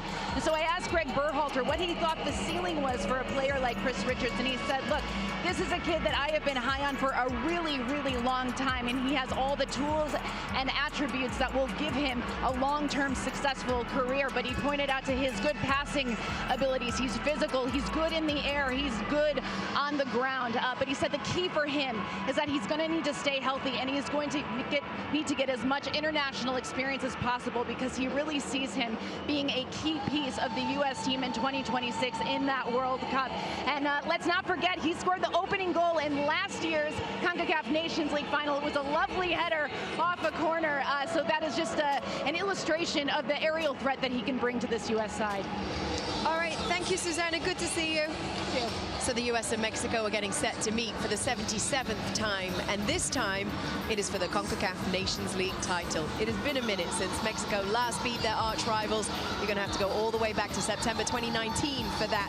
How can they end the 6-game winless streak against the US? We'll talk about Mexico next.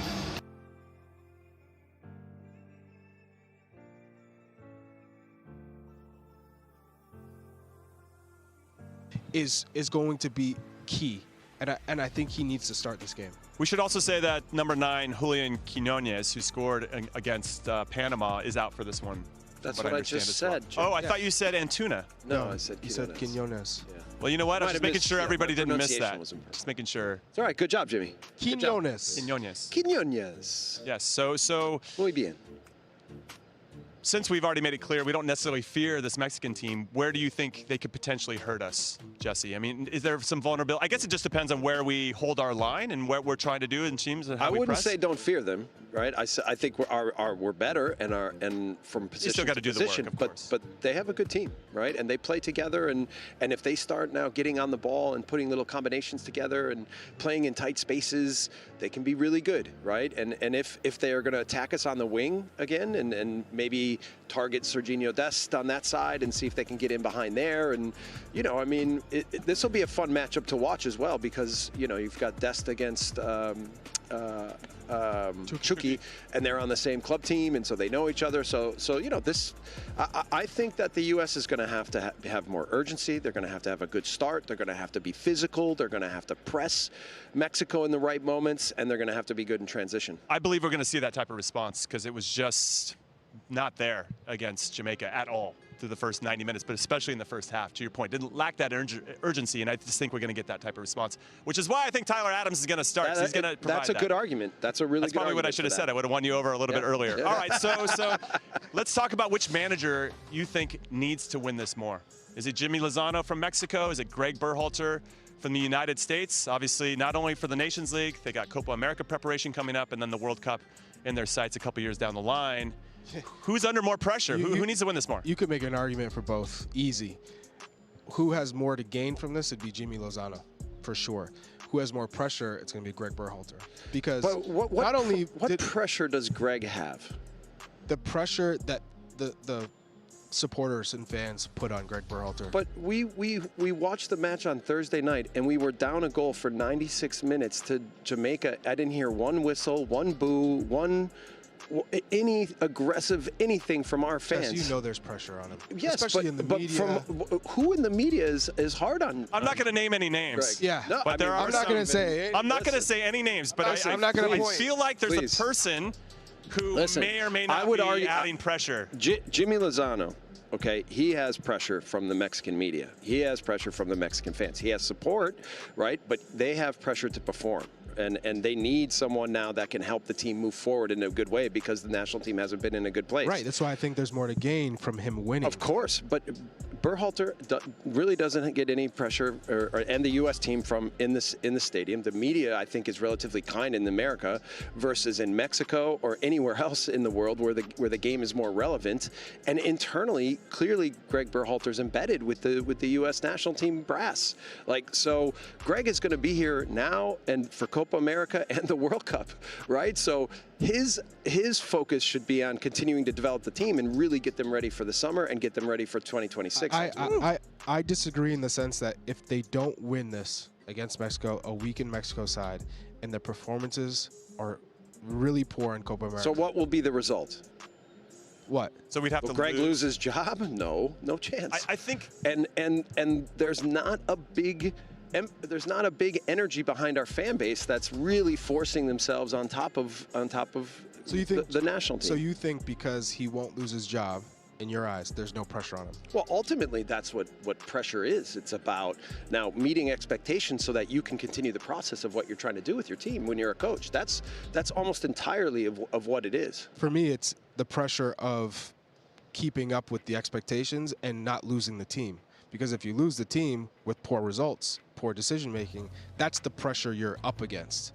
And with this World Cup coming, everyone wants the U.S. to go far, go further than they've ever gone before.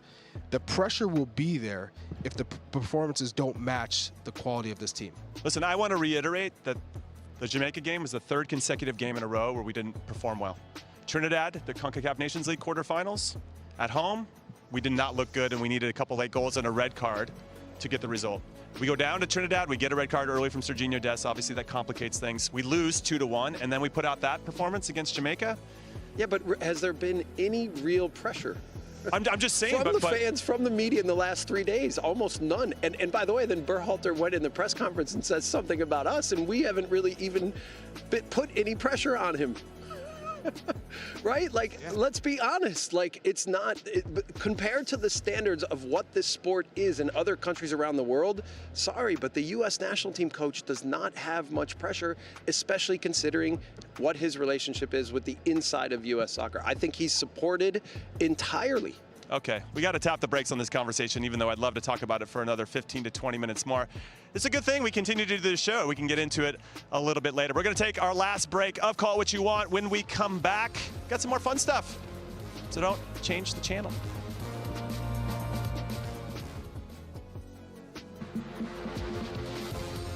Welcome back to the stretch run of Call It What You Want. And as a reminder, as you can see here on the screen, the Champions League third place game is happening first on Paramount Plus, Panama versus Jamaica. All that action will happen on P Plus and the Golazo Network starting at 6 p.m. Eastern. And then following that's the big one, U.S. versus Mexico, which begs the question, Charlie Davies, I'm coming to you first.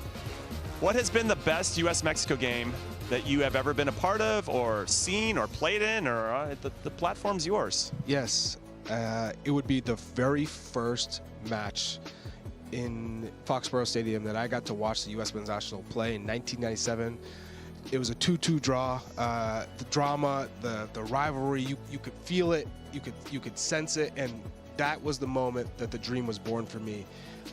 My ultimate goal was to play for the U.S. men's national team, play in a World Cup, but most importantly, play against Mexico. And you so did. That was. And you scored an Azteca, baby. Yeah. Yeah, I can't believe you didn't say I know, that. I would have said amazing. No, and good for you, I want to give a shout out to Eddie Pope and Kobe Jones and Marcelo Balboa and John Harkes and that whole group. Yeah.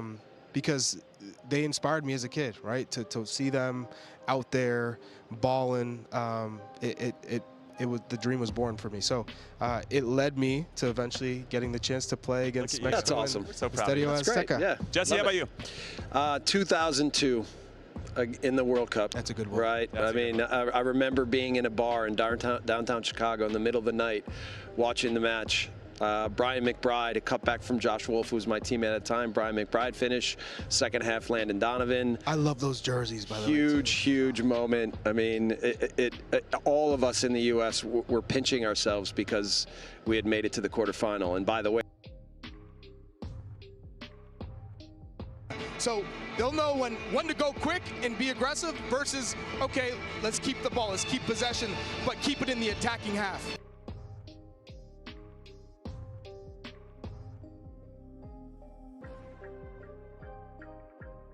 that group almost made it Look to at the Tony Meola semifinals. there. So close, yeah. Listen, even when we talked about signature wins, and they beat Portugal, who was #1 in the world in the first match of the World Cup, and it sparked so much interest. It was, I think, the first time that the country was, after the '94 World Cup, right, where the country really had momentum and energy and passion for what the national team is and was. Okay, I hear you guys. Those are special moments, but really, the best moment ever in U.S. men's national team history is my goal against Mexico in 2007. Let's roll the clip, shall we? Let's do that. Unbelievable scenes. What year was this? 2007. 1986? No, in Phoenix. Yeah, this is in Phoenix. Fun fact about this story is that Landon hit all of his corners in the first half at the near post, and it said, listen, man, at halftime, just put it in the mixer so I can attack it. And this was the first corner after I had mentioned that to him. That's why we were kind of laughing at each other. See, I didn't know what to do with my hands, by the way. I never thought I'd score for the U.S. That was a bullet of a header. Bullet of a header. Charlie, Jimmy went the other way from your Mexico experience. Yeah, throwing Good some shine finish. on that. Well Dig it out of your net. Where's the guy on the back Sanchez. post? Where's the guy in the back post? Dig it out of your net. I don't Roger care. I'm glad he wasn't Podacter. there. All right, that's it for our show.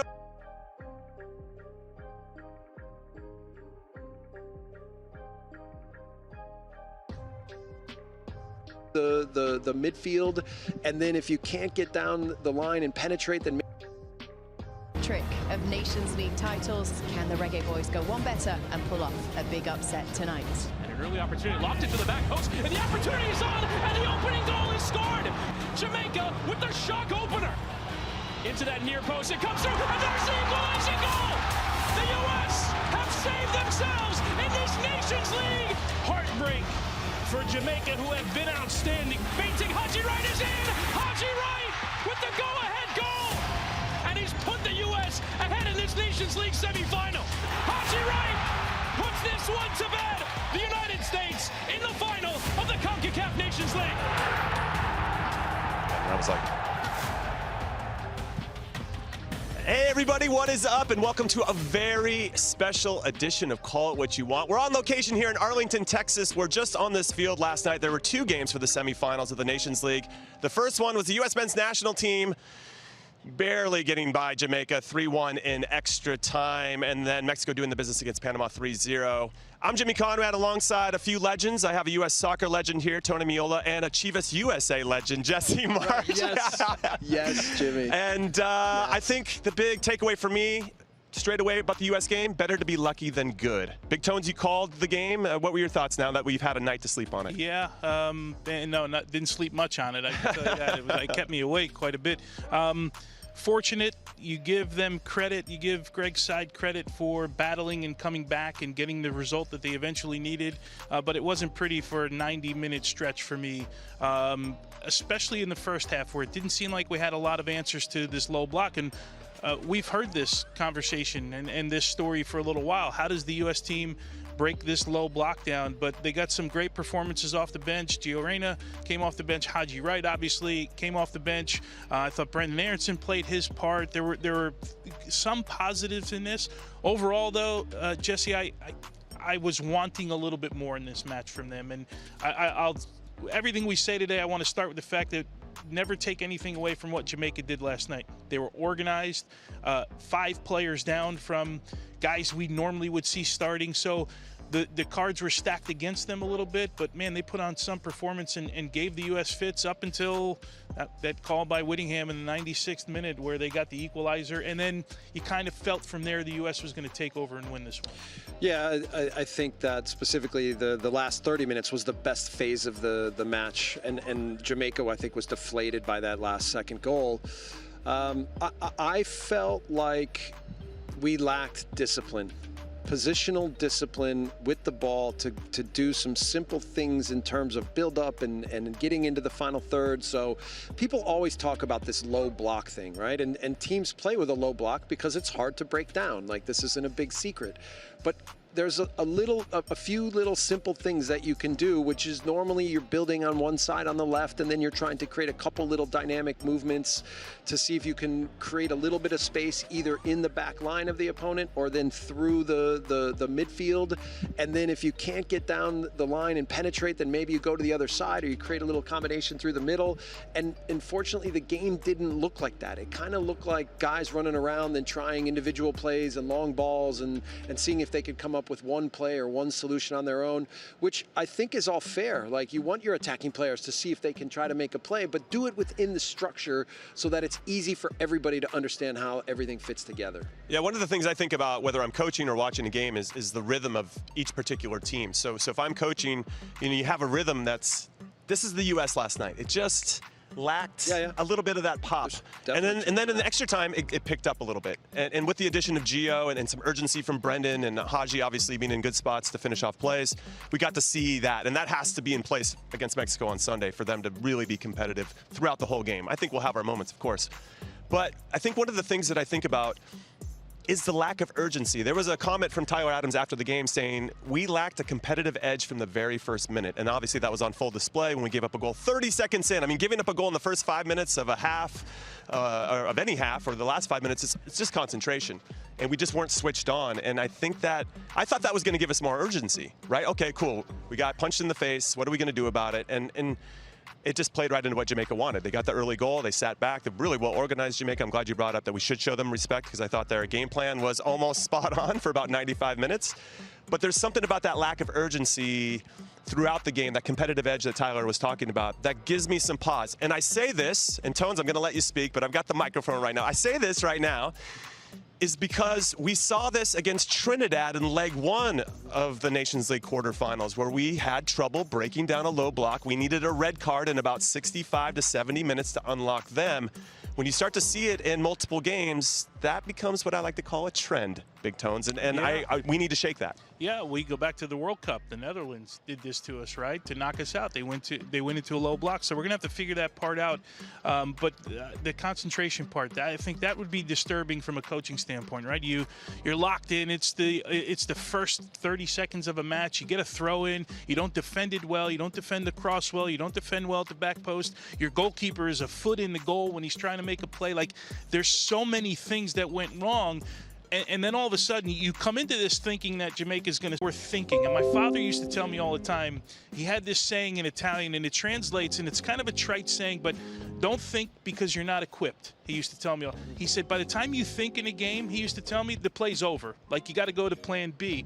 And I feel like we're thinking about the next step where we're not reacting to what's happening on the field. That's the sense I get. It's like second nature is what you're talking about. Like, you create a team and a system where everything is second nature and everybody knows what the next play is at all moments of the game. That's your goal as a manager, right? Is to create that feeling and structure on the pitch. And what I found is actually when you have more of the structure and understanding, and you can create simplicity from complex things, that it actually empowers the players to go after the game and doesn't handcuff them to feel like they're always, what do I do next? And so for sure, that just when you take that concept, when you look at the first half specifically, we looked a little bit frozen by not really sure how to put it all together. And then it starts to look like 11 individuals instead of a team. Okay, let's get into a little game that we like to play here on Call What You Want, called Stock Up, Stock Down. Do we want to start on the downside and go a little negative and end in positive, or we want to do a flip? We'll go down first. Yes. Okay. Jesse is eager to talk stock up, stock down. So stock down. I like ending on a positive. Okay, let's end on a positive. So. Stock down, who didn't help themselves to these 90-plus minutes? Yeah, I would go Joe Scally, and I think we knew that it was not going to be the easiest thing for him to step in, and that Serginho Dest is the player in that position. But we also talked about that we thought he had some good performances in the Bundesliga. I actually don't think he doesn't do well on this play, but he's put in a situation where it's very difficult to deal with it, and I think communication ahead of time would have been good. Some of these moments and counters where he has to deal with situations 1v1 aren't easy, but in general, it just didn't really go his way, you know. I felt for him at about this yellow card moment because I wanted to see him do well. I think he's been good in the Bundesliga, and I wanted to see him step in. And we've talked a little bit on the podcast in the past that I think one of our biggest concerns in our whole roster is that outside back position. And the good thing about Joe is he can play both right and left, and I think we need him to be a big part of the national team moving forward. And getting subbed out at 45 minutes is never a good sign. So he is probably a little bit down himself, not only being stocked down with Jesse. Who are you going with in this one, Big Tones? I went with Malik Tillman in this one. I didn't think we got out of him what we've been seeing consistently over the week over the month here at PSV, and there were moments where he got into decent positions. This was his one big opportunity where this is right at the end of the first half where you think, okay, it's not going well. This is the most compelling chance we created in the first half. They're just about to go in the dressing room. You can change this whole game. I was a little bit surprised he was on this restart based on, I don't know his history of restarts, and he eventually comes out for Brendan Aronson, who I thought made a difference in the game, but I don't think it was a strong performance from Malik Tillman. Yeah, I think what's interesting about Tillman is he also got that great pass from Gio a couple minutes after halftime, and he just didn't take it with both hands. So I agree with you. I mean, we were pretty high on him getting this opportunity. I was high on him prior to this. Like, this is the time. Let's trust him running the show for us, and it just didn't have a little bit of what we were looking for in that regard. All right, my stock down, and this is me being the resident center back of the show. I'm going with Chris Richards, and I say this with nothing but love for Chris. I hold him to the highest standards. My concern is really on the play in the 62nd minute. We're playing against a low block. He's got space here, as you can see, and he gets outrun by a guy, admittedly, is super fast. Yeah, but that said, the positioning there and the wherewithal to understand the situation and how this is the only way that Jamaica is going to hurt us throughout the rest of the game. It's just this one break. And I remember playing at times in the Bruce Arena with the national team where he would say, hey, you're going to be 1v1 in the back for about 5 to 10 seconds as we try to apply legitimate pressure on whatever world-class team we were playing at that particular moment. And you knew you were going to be isolated. What are you going to do about it? That changes how you approach the ball and your positioning. And sometimes you can't win everything in front, so you have to be really thoughtful about anything that goes up and over. So in this particular moment, that could have cost us the game. That could have been it. If he had a little bit more composure there, maybe it's 2-0, and now we're talking about playing in the third place game with the U.S. team. So these moments, I expect him to make these types of plays, and I don't want to be thinking about, I wonder what Tim Ream would have done in that particular situation. How would Mark McKenzie have handled that? Because that just means I'm thinking about the next player as opposed to the center back. I'm smiling only because you and I played together. I'm wondering if that was you and I in the field, the conversations we would have been having. Yeah, I was going to ask. I actually think Turner could have been in position to help deal with that. And right? He did. He came off his line a little bit later in the game to solve that. But you're right. He was stuck to his line a little bit. But Chris Richards had such a gap there. He's got to cut him off when he's running. You and I. We would have had a couple conversations. I would have loved to have been. No, and he wouldn't want to have been there because it would have been really one-sided in favor of Tony. All right, let's get into stock up. Let's end on some positives for this particular segment. We'll go back to you, Jesse. Stock up. Yeah, I think you could argue a lot of different guys. I'm going with a guy that I think now has a real chance with this performance to establish himself for the future, and that's Haji Wright. I think coming in off the bench and then using him on the left and then putting him up front as the striker, he was providing depth in the build-up and in moments, and Gio Reyna needed movement like that to find plays to make a difference in the game. So I'll talk a little bit later about the relationship of those two within the match. But really good to see him come in, really good to see him playing with energy, really good to see him playing vertical, and enjoying. It looked like he was really enjoying the match. So I thought this was a big moment for him in his career with the U.S. national team, and I hope that he continues to use it forward to gain more confidence and to be a big part of this. Yeah, I love that, and his performance was fantastic. And sometimes when you weren't expected to come in, because he was at an airport heading to Dubai with his family to spend some time. True? Okay. Yeah, and he got the call from Greg, and he said, I'm in. We talked about when those two were replaced on the roster that they both, him and Brendan Aronson, had a really good chance of playing, and and now producing and being a factor in these games. So that turned out to be the case. Also, him and Brendan played really well once they got snubbed initially. Yeah. They had good games on the weekend, and he scored to put them into the FA Cup semifinals, Coventry's first time since 1987. That's a big deal. Big Tone, stock up. Yeah, I went with Gio Reyna here. I thought he came in and did everything that we have kind of expected from Gio in the picture that we've all painted in our heads. And clearly the 2 assists, people will look at that, but there were other moments where he was really composed. He's clearly comfortable on the ball, right? It's his specialty. The game against Mexico might look a little bit differently because there might be some more work to do behind him. Everything on the night was in front of him, but even this moment here where he picks the ball off and it comes on a turnover and they get the goal here from Haji Wright, and you mentioned Haji Wright smiling all the way to the end of the match, and then the interview and the post game, he was smiling, and this is what we want to see. And he's in a moment right now in his career where he's trying to figure things out, if you will, right? How do I get into my club team set up? And we didn't know what he would look like. I mean, you're not playing. I think he played, what, 29 minutes or 38 minutes, okay, in a couple of months now. And he comes and gives a great 70-minute performance. And I'll say this.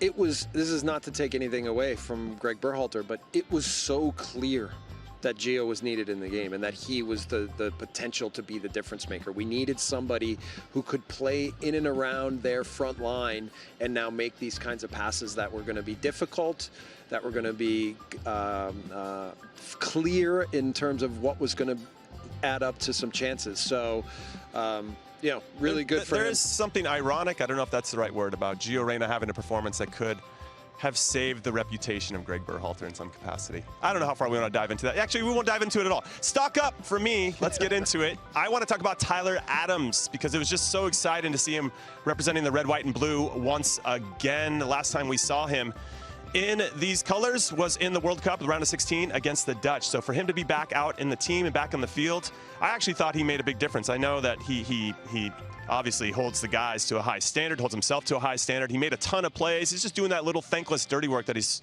so good at and known for and makes a big difference. These little details I think he brings to the table. I know he's upset about coming out, but they obviously want to manage his minutes. I can tell there. He's not happy with Greg, but Greg definitely made the right decision by taking him out. You want to manage that hamstring. It's been a significant injury for some time. But what I think was interesting, and this might not be a like-for-like reference here, but I hearken back, and I don't know why I thought this, to the Champions League final where Manchester City and Pep Guardiola elected not to play Fernandinho.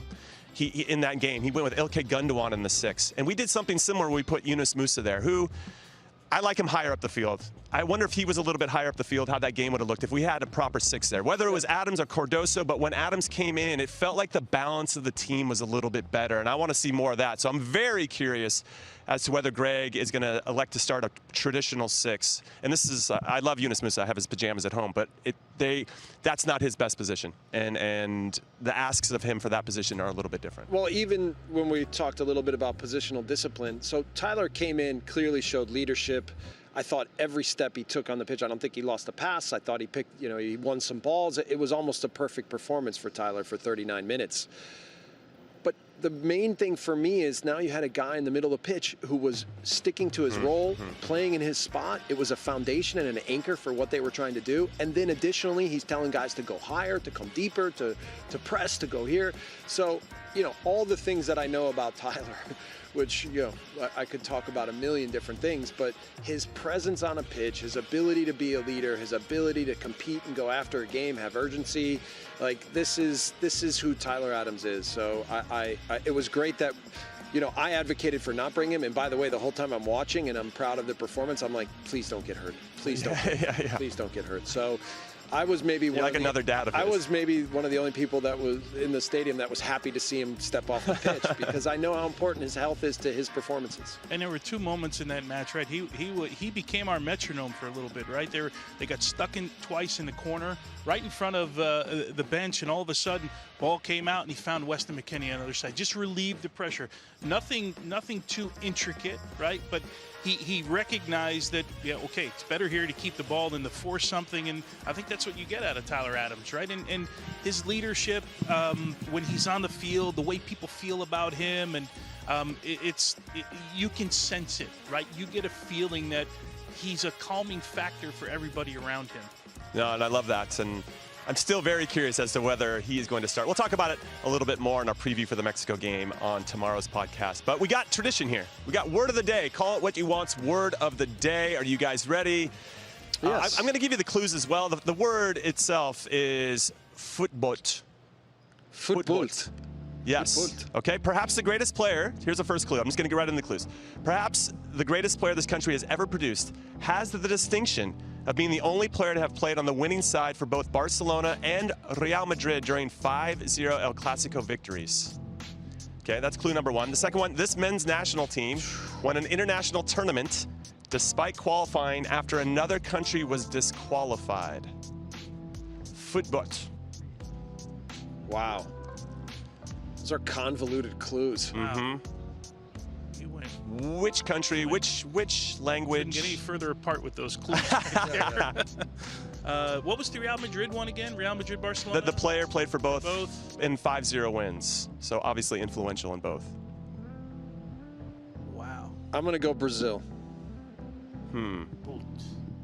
So who would have been the player that played? I have no idea. Jesse doesn't speak Portuguese either.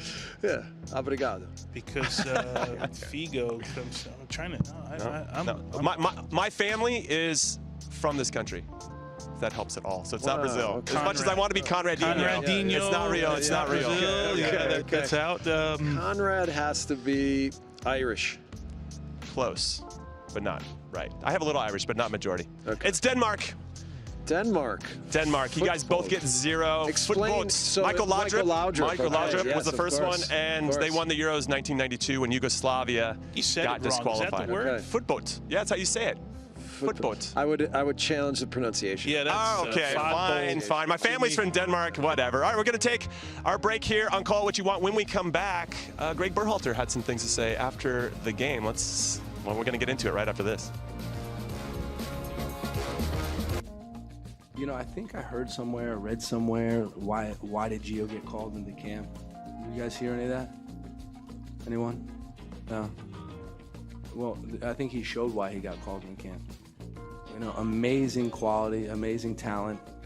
And for us, it's about supporting him through the difficult times of adapting to the Premier League. But his quality is unquestionable. When you see the plays he made on both the second and third goal, but I think most importantly, the ball he wins, right, and then makes the pass. He has that quality that not many players have, and it's clear that he deserves to play on this team.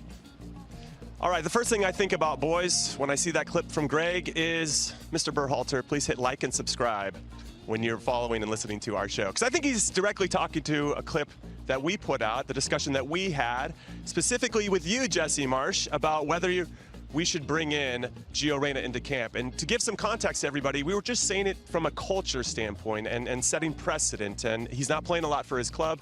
He left off Brendan Aronson because he didn't play a lot for his club. Obviously, he got included later. So what do you think about those comments, first and foremost, from Greg? Because it feels like he's taking a shot at maybe you, if I just put it out there. I thought it was taking a shot at you. Me? Yeah. But By opening up the conversation? Well, listen, he's wrong, first of all, right? Because we didn't say that Gio shouldn't be brought into camp. In fact, we made a list, all three of us, of all the players that we thought were locks that should be coming into camp, and Gio was on that, right?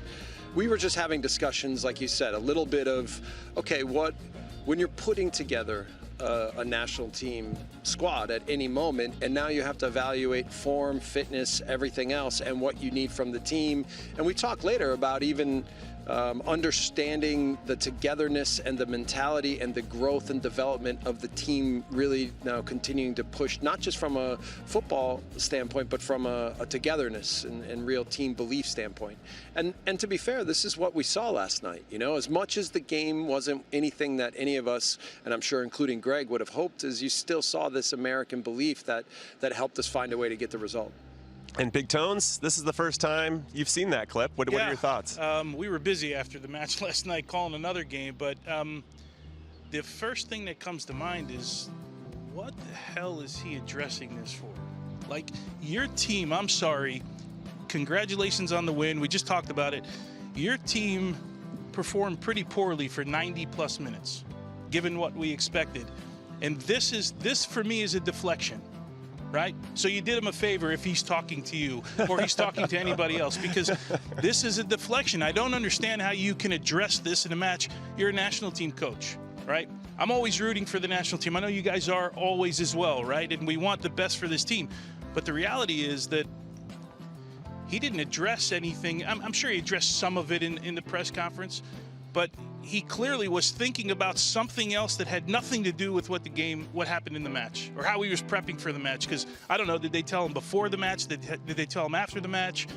Either way, he felt it important enough to address it in a moment where they almost got knocked out against Jamaica last night. Against a weakened Jamaica. And maybe should have, but to Jesse's point, credit to them, right? They battled, they showed the spirit. We talked about that, but I'm just surprised that you would go here on that night. And really go out of your way to say, hey, I don't know if you guys heard about this. Like he's telling a joke. Hey, a couple people walk into a bar and it's just a couple podcasters talking shop about what we think about the U.S. men's national team. I thought it was interesting that he went out of his way to discuss that. Now, when I think about the type of analysis that you give, Jesse, about the team and whether it's on the podcast or on the pre-game show, halftime show on Paramount Plus, you talk like you would, if you were in charge of the team, you would do X. Is that something you want? Like, say things don't go well for us in Copa America. Would that be something you would entertain, like in reality? The job? Yeah. No. No. I don't want that job, right? And so, and by the way, I think we've been our job, when I do this, okay, so I'm new to this media thing, and I do it because I want to continue to kind of be part of the game and support what's going on with U.S. soccer, and I'm a fan of U.S. soccer and of MLS and everything else. And so when I do this, I try to give insight as to the way I see things. Now, I don't think I'm always right, but I have opinions based on my experiences and the players I know and what I've seen and what I'm watching.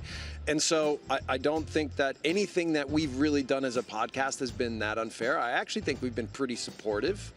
And specifically when we're analyzing the players and how they play in Europe, we want them to be successful, right? We sit from like an analytical chair, but from a fan chair. And like to see Christian Pulisic playing so well, to see Tyler Adams come back. I want to also talk about like watching the interview with Gio Reyna after the match and seeing how happy he was and the smile on his face. And this is what I want to see from our players, is that their personality, that they're enjoying their football, that they're enjoying what they're doing with the national team. And I think that will lead them to continue to be more and more successful. So, even when we discuss Greg or the tactics or anything else, it's always about, are we maximizing what we're getting out of the team, and is the tactical model what we think is best for the group, and then analyzing it versus what Mexico looks like, or Panama or Jamaica, and this is when I'm trying to provide something, that's what I'm trying to provide. So, listen. I don't want anybody to take things too personally, because that's not what it's meant to do. We're just here trying to give a little bit of insight. Now, Big Tones, just out of respect, would you take the job if it was offered to you? Absolutely no. I don't want the job. But as a manager, right, you inherently expect somebody to say your team played poorly at some time. If not, it's like this is one big kumbaya, right? Like everything is great and everything is not great, right? Listen. But there's an expectation. You lived it as much as any American coach ever lived it. So I'm just curious, when someone says something about you can't take that personally. No. Your job is to go and, now in this case for Greg, go worry about Mexico and how you beat Mexico in the final. Listen, when you represent clubs, okay, I can't really talk about national teams as much, but you have a job to do in terms of the 360 holistic approach to doing the job, because the fans are watching everything. And by the way, the media part, especially when you're an American in England, and you could talk to Bob Bradley or myself and talk about the scrutiny, and it's part of the job. And by the way, all the coaches in the Premier League get scrutiny, right? But as an American, we have to understand that there's something that goes along with that. And by the way, I'm not afraid of it. And if I need to stand in a press conference and talk about certain things and explain why I do things, and you have to always be prepared, I don't ever take it personally. I just understand that this is part of the job. And so I'm not, and by the way, again, please, you have to know, you can't be afraid. That's what it is. That's what it is. And you have to embrace it, and you have to understand how to use it the right way. Well, if offered, I would take the job. I just want to throw that out there. And I would not be afraid to name names. Greg Berhalter, I'd be like, listen, Jesse Marsch, I got a problem with that guy, and if he wants to meet out in the street, we're going to make it happen. All right, let's move into Haji Wright, though. I thought Gio Reyna, obviously, especially in extra time where the team looked like they were relaxed and played the way that we wanted them to, and maybe in the style that we expected. We talked about it a little bit earlier. Gio was good and made the telling pass. And even when he came in a couple minutes into the second half, he made that pass to Malik Tillman that almost got there, that almost unlocked Jamaica, and maybe the result would have been different after 90. But let's talk about Haji Wright. He wasn't even supposed to be on the team. He wasn't selected initially. Josh Sargent has to withdraw because of injury, and now Haji Wright comes in and scores 2 goals. Unbelievable for him, who seems to be riding away right now, Big Tones, because he scored a lot of goals for Coventry in the championship. Yeah, he's been on fire the last 6 weeks or so, and I think he came in more as a left-sided player, but he really, for me, played as a second forward, right? And I've been screaming for 2 forwards in this team and playing with 3 in the back for years ad nauseum, right? I want to see it, but you can see here that inside channel, and I thought Ricardo Pepi unlocked a lot of things for him. Clearly, a world-class pass from Gio Reyna here. Pretty good finish. Still had some work to do, but he's in front of the goalkeeper. Expected to finish that one there. And then Gio picks one off here and another good. But again, he's in this inside channel. He really, I'm trying to think back, Jesse, maybe you can remember. Think of a time where he played as a winger at any point in this thing. He really was a second forward, although he came in on the left-hand side based on the tactics that they were playing. He started on the left, but then once they brought Brendan Aronson in, they moved him into the 2-striker role. And it's funny, you know, we talked about the Wolves match on the podcast, and I said that I thought overall I said there were like 2 performances, that there was the first 75 and then the last 15. And I said in the last 15, in the first 75, he was standing on the touchline too much in transition moments. He wasn't involved in running into the box. And that I always like to teach fast, strong players to be aggressive and look athletic and to use their athleticism to reward themselves. Then when they put him in striker, almost all he did at that moment was look to run in behind and now create problems for the back line of Jamaica. And now if you think about the relationship between him and Gio Reyna, for Gio Reyna to be successful, he needs somebody who really wants to run in and be off the back line and look to penetrate. And if you're Haji Wright, you need someone like Gio Reyna that can make that pass.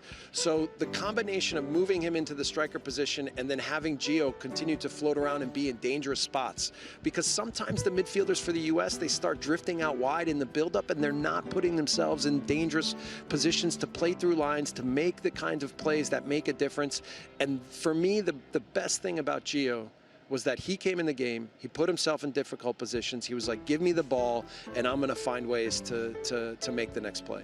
Yeah, what I love about that first goal in particular from Haji Wright is the fact that the way he ran off the shoulder, the timing of the run. But as it pertains to Gio, it was a broken play. Christian ended up losing the ball. Gio's in a good spot, and that little hesitation, and then even the hesitation from Haji Wright when he's on the top of the box in a 1v1 situation.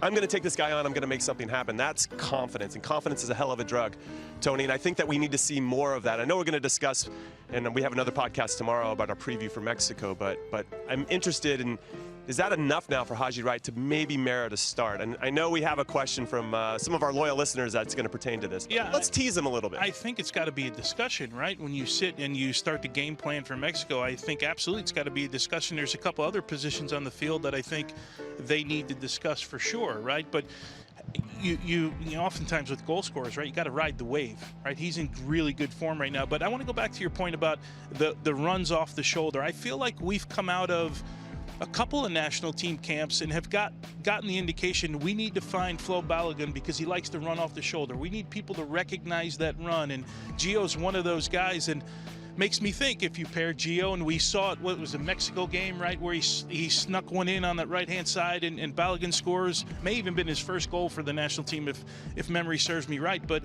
that type of run, Gio's a guy that can unlock that for players, as you said. But it makes me believe, do they start thinking now, well, Balogun makes those runs, he's our number 9, he's the starter, or do you go with the guy that is hot right now, and that's Haji Wright?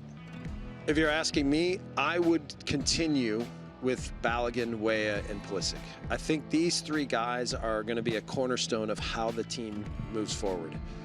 clearly Gio, when he's fit and sharp and like if he looks like he does last night, and still the question will be, given game fitness and the fact that he played what? So he played 75 minutes last night. Like, can he have a repeat performance? I think you have to start Gio, but the question is how long will he be able to go and perform at that level? And by the way, this game has potential to be more open.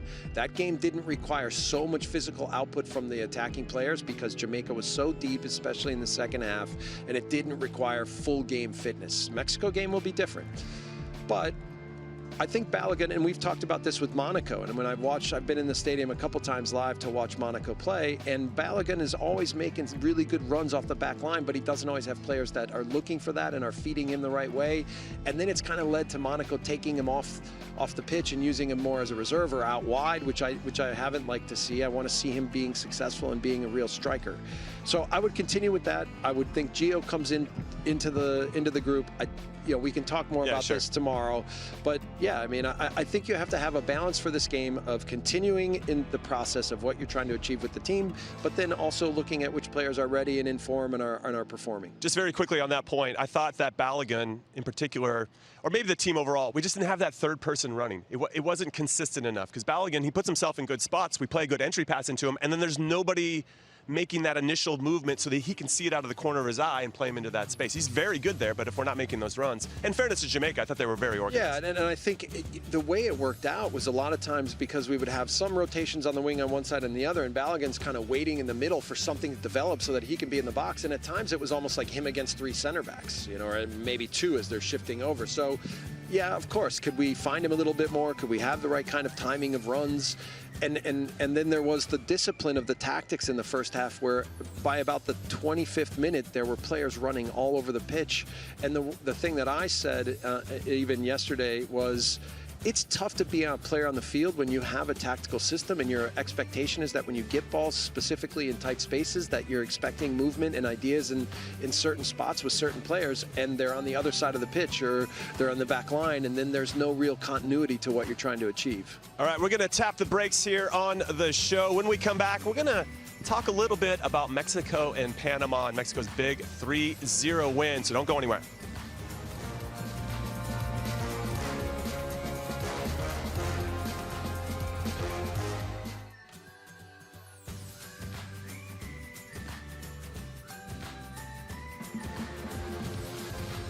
Welcome back, everybody, to Call It What You Want. I'm Jimmy Conrad alongside Tony Miola and Jesse Marsh, and we're here in Arlington, Texas. Now, we want to continue talking about the U.S. men's national team, but I guess we should talk about the other two teams that played in the Nations League semifinal, Mexico and Panama last night, which followed the U.S. game. So they knew that whoever won last night was going to take on the U.S., and it was Mexico.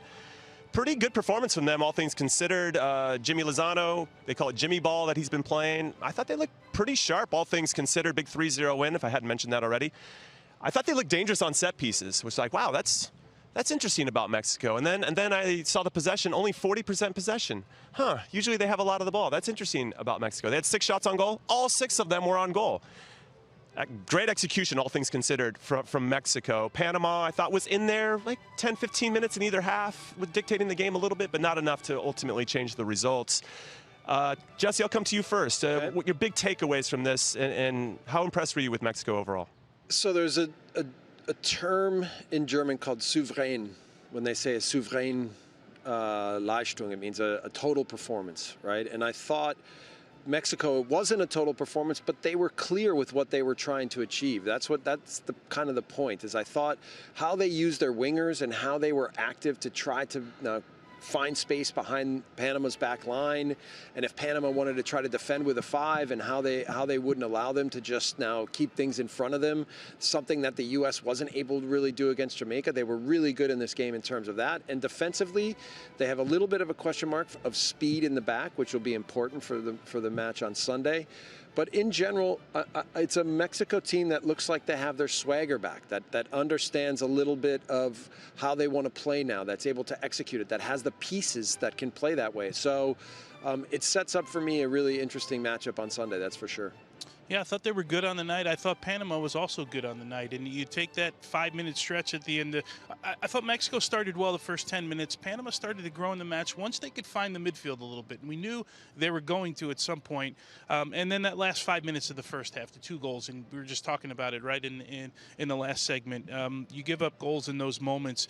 They should have been down 1-0. Their goalkeeper makes a really good save on the other Edson Alvarez header earlier in that match, and then he gets the first goal. But for me, the game changed in the second half, because when Panama started to really attack Mexico, the Ochoa save that he made, that double save, the second one was a little bit easier, but that save there, if you give Panama a goal in that moment, the confidence really, really grows. And they were all over Mexico. They get the save, and then they go down the other end of the field, and they make it 3-0, and it's done and dusted. But Panama, I think, is one of those teams, Jimmy, in CONCACAF that can give people problems, can give teams problems. But in the end, you saw the quality from Mexico. In the moments that they needed to be really good in both sides of the field, they were. I think what's interesting, too, really quick, Jesse, is that Mexico have some depth in some ways. I was surprised we didn't see Santi Jimenez, given how well he's been playing for Feyenoord this season, and Chucky Lozano's coming off the bench. And now, obviously, when I look at our team, we've got some depth, too, that obviously came on and made a big difference in this one. When you think about the final, just briefly looking ahead, because we have a special podcast to preview the Mexico-U.S. game on Sunday, what are you kind of, let's say, early worries or concerns for the U.S. with how Mexico played? I think the more open the game is, the better it is for the U.S. So I think they should press high. I think they should go after Mexico. I think they should be aggressive, but I'm not so sure Mexico should do the same thing.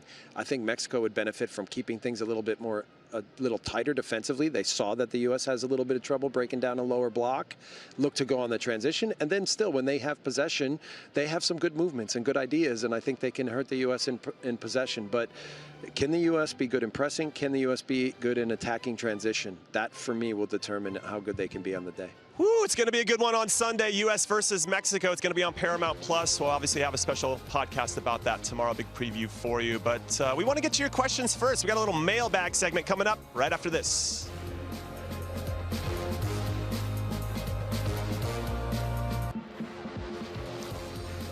Yes, welcome back to Call It What You...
the last touch of the game to even get to this point. Mexico haven't won in this rivalry since 2019, but Tony Miola, how much does form even matter in a fixture like this? Well, I think when you talk about the Mexico and U.S. rivalry here, you throw it all out the window. You're listening to the guys at the desk talk about how important this is for both sides. You mentioned Mexico needs to find a win in the final against the United States. The U.S. now, not having played well against Jamaica, need to have a better performance tonight to get things done. Again, throw everything now. This is Mexico against the U.S. Let's see the combatants now that will enter the arena, starting first with the home side on the day, the Mexican national side. 2 changes from the team that beat Panama by 3-0 in the semifinal. Julian Quiñones and Julian Araujo both out with injuries. El Chucky Lozano and Jorge Sanchez come in for him. Yeah, and obviously Irving Lozano is the big name that comes in for Jaime Lozano on his side. Look for him to get out on the counter. Memo Ochoa was really good against Panama. One massive save just after the half. He will capitalize. Henry Martin once again gets the start in the number 9 position. That's been a topic of discussion. Look for Uriel Antuna on the right to get out on the break and take players on 1v1. Created a lot of chances in behind on Thursday, but couldn't quite provide the end product. Antuna. As for the United States, 5 changes from the team on Thursday. Serginho Dest is back from suspension. Tim Ream is in for Miles Robinson. Tyler Adams will give it a go from the start, as will Gio Reyna. Haji Wright comes in for Valerian Balogun. Yeah, and obviously Gio and Haji Wright, where everyone's talked for minute of the match, and that one coming off the bench and combining on 2 goals. Serginho Dest, I thought, we all expected he would be at the right back position, but for Greg Berhalter's side here, it's about keeping possession early in the match and keep this crowd out of the game. They were sloppy with the ball against Jamaica. They need to be better with it here. But again, this game always seems to have a certain flair, a certain flow to it, a certain energy to it. Of course, you come here to AT&T Stadium, one of the most beautiful stadiums in the world, and this thing is almost packed right now. Boy, we're looking forward to this one and looking forward to it being at a really breakneck pace, especially early on in this match. Our matchday referee is Drew Fisher, often refereeing in MLS. The Canadian referee, Tatiana Guzman, is in the VAR room. A hug between the 2 managers. Jaime Lozano, who took over ahead of last year's Gold Cup. Diego Coca fired as the coach of the Mexican national team after losing to the United States in the Nations League semifinal. One of 2 U.S. victories.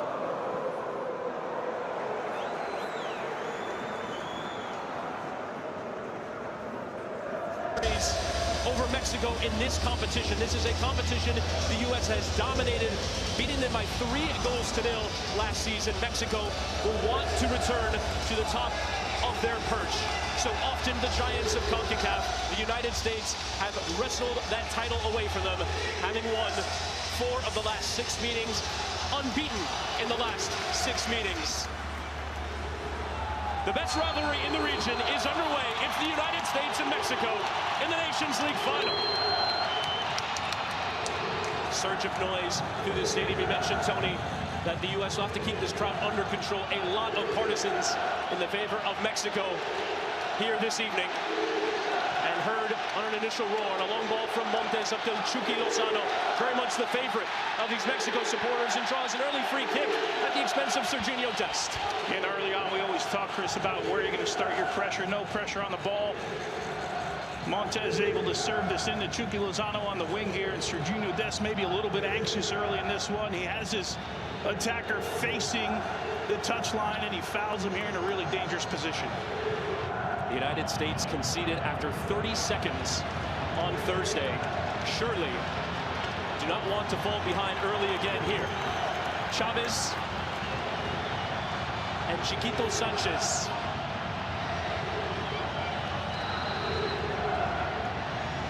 It will be the right of Sanchez. A decent ball punched away from Turner. And now Lozano with Adams there to Harry. Off to back in from Antuna and away from Richards. Only as far though as heading Sanchez. Mexico with the early spell of possession. Saw Adams buzzing about his first start for the United States since the World Cup knockout round in 2022. 475 days. There's been a struggle with injury, 2 hamstring surgeries. The man in the middle. Forward there from Montes, controlled by Antuna, but it is out for a throw. Yeah, it's good to see Tyler Adam on the field here. We know he's on a minutes restriction. He had 30 minutes against Jamaica. He was inserted with 30 minutes to go in regulation. Played a couple minutes in the extra time, but had to come off. And of course, he saw he was not happy with that. But tonight we think it's about 45 or 60 minutes, and what Tyler Adams allows you to do. Pulisic with the low cross is dealt with from Montes. Chris, what he allows you to do and gives you the flexibility to do is play with one holding midfielder, because he covers so much ground. How long will he go is the question. He was not happy. He was pulled off by Greg Berhalter 10 minutes into extra time. A sub being subbed very much for fitness reasons, not performance. He's right, trying to play on for Reina. He's very close to the American center forward tonight. Those two combined brilliantly on Thursday night for the 2 goals in extra time that got the U.S. to this stage. Down by a 1-0 for so much of that semi-final. It was the last touch of the game, an own goal of Jamaica's Corey Burke that kept the U.S. alive in this tournament and saved that man's blushes. Haji Wright getting the 2 goals from Reina in the extra time period. And so much discussion about Jamaica playing in a low block. I don't think we're going to see this, as we're going to get another foul here. Tyler Adams defending Henry Martin right around midfield here. Look, Mexico's not going to sit back and allow the U.S. to play in front of them, right? And this is a different Mexican side here, because they will go direct. They will go over the top. They will serve into the channels and run onto things where we're generally used to playing through all 3 lines of the field, from the back 4 into the midfield, and then finding through balls and slip passes in between defenders. This is not that Mexican side. Sanchez going quick, and the cross coming in from that right side is overhit from Sanchez and well tracked in the air by Matt Turner. Really nice footwork here from Matt Turner. It's got to go a long way. There was air underneath. This one's had a good bit of time to read it. Goalkeeper always wants a nice clean touch, especially after that first free kick that came in, and he had players rushing down on him, had to punch it out. Reina coming back to help the build-up. See at the top of your screen there, Serginho Dest right in and around midfield. Gio dropping in. Weah can keep it in play. Here's Dest. Suspended for the quarterfinal after picking up a red card against Trinidad and Tobago, the previous stage of the competition. A big add at Joe Scally filling in for him, came off at halftime. So 2 really high positions here, with Tyler Adams dropping into play in between the 2 center backs here. Anthony Robinson, who really didn't get forward against Jamaica. This is his first opportunity here. Fulham teammate to Fulham teammate. It's Robinson hooking the cross in. Wright was waiting. He was going to go for the volley, but the intervention coming in from Johan Vasquez. And Reina looking around the corner. He could still get to here from Robinson. Pulisic the touch. Pulisic is in. The save from Ochoa. And Reina still. Massive save from Memo Ochoa. Boy, what a bit of combination play here from the U.S. Christian Pulisic, a great touch to get in on Memo Ochoa. And Memo Ochoa equally as good to keep this one at 0-0. What a massive save here. Just 5 minutes into this one. But what a nice sequence from the U.S. Kind of combination play that was in short supply on Thursday night. It's clumsy there from Chiarena on Edson Alaba. This one at 0-0. What a bit of combination play here from the U.S. Just 5 minutes into this one. Pulisic just keep it.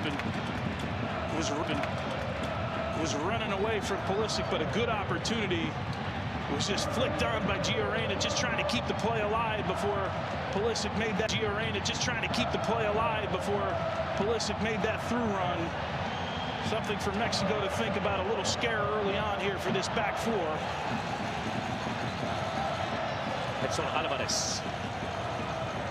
Or El Machin in that midfield. Just strong force. Ream's header coming through Sanchez and control from Robinson. And Ream will be a welcome presence on the ball. That back line is right, came from an offside position. I'm glad you touched on that. I think that's the reason Tim Ream is in tonight, right? He knows how to read the game. The guy's been playing at the highest level. And as Mexico comes out and begins to press at some point in the match, Tim Ream generally will not be in awe of the situation. Very good with his feet, very good distributor. Of course, how many times have we seen him play that 50, 60-yard ball across the field just to relieve pressure? So our guess coming into this one was that he would play. He gets the start tonight over Miles Robinson.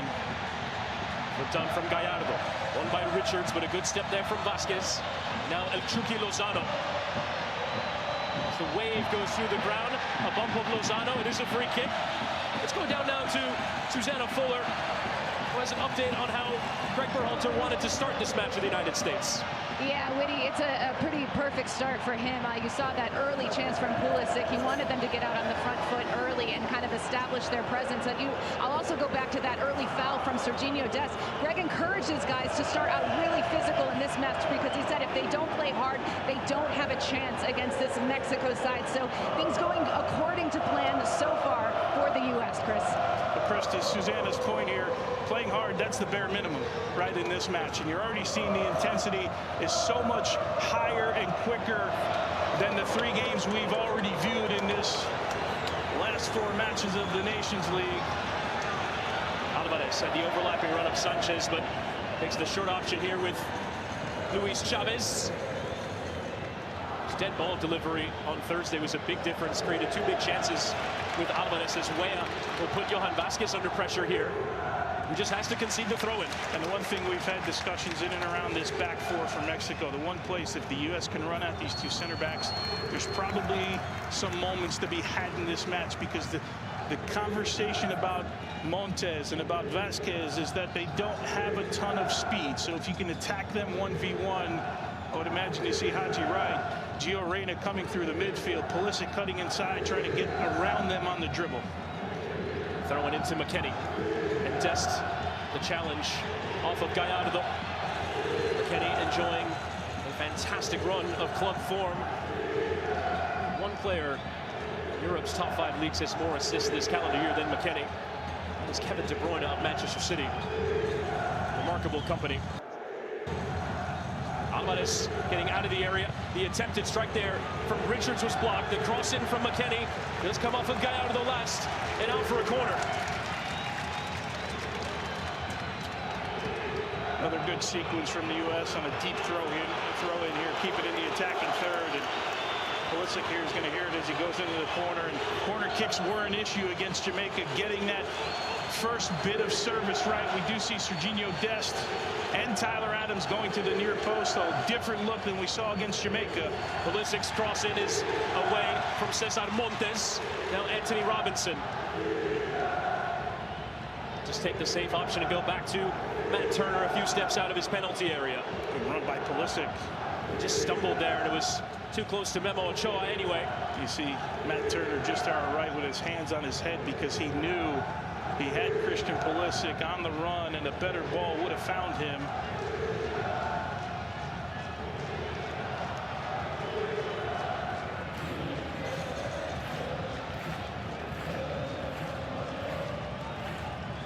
Controlled by Robinson from Montes' header. Tim Ream. The left side of this defense playing for the same club in the Premier League with Fulham. We saw this the other night. Gio Reyna, who typically is going to play in the front part of this formation, he dropped in as a double 6 quite a bit to find the ball. Oh, Richards' ball. Lozano got a piece, and Ream with the alert positional defending and has to get rid as Richards nearly causing himself a problem. When you watch this play, Tim Ream actually starts to go. As Chris Richards starts to get closed down, he's already making a move in anticipation. Clearly, the ball is not coming out to the left side, so he knows he's trying to play it right. And good read from Tim Ream. It's what we've come to expect from him. Of course, there's always questions about his speed and can he keep up with players, but as you get older, you make up with it with reaction and spacing and positioning.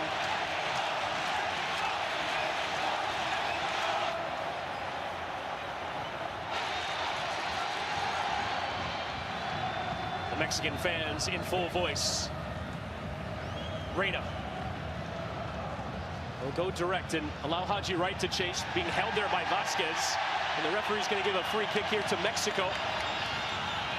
Already Wright trying to occupy those 2 center backs. Eric Sanchez down the other end of the pitch didn't even hear the whistle. He's ready to take advantage of a counter-attacking situation as the referee there, just trying to calm things down. Yeah, Drew Fisher. I mean, look, Alvarez knows exactly what he's doing. Just trying to cut the path of Haji Wright. Haji Wright sending a little message to Alvarez right there. Of course, easy call for referee Drew Fisher.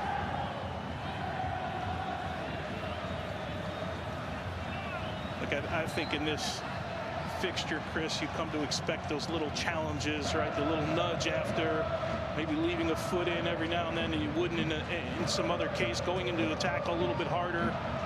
So much pride for both sides in this fixture. Good header from Adams, or from Robinson into Adams. Tim Weah came from an offside position. Looked like a promising moment for him. Let's go down to Nico Cartor, who has an update on how Christian Pulisic is being received by these fans. Yeah, listen, he had just had a really good moment. We saw it at the beginning of the game, but then when he went to go take a corner, there was beer flying in his direction. And despite it all, he wasn't provoked. He was pretty stoic. I also wanted to compare Christian Pulisic to Chucky Lozano, who's getting this providential start for Mexico. He's still a fan favorite despite being out of form, Chucky Lozano. He's a man that has scored big goals.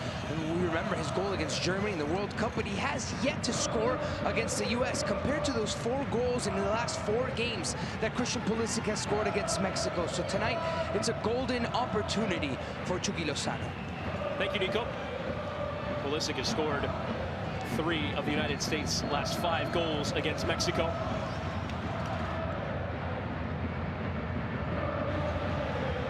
Ream with the coming together. It's long up to right.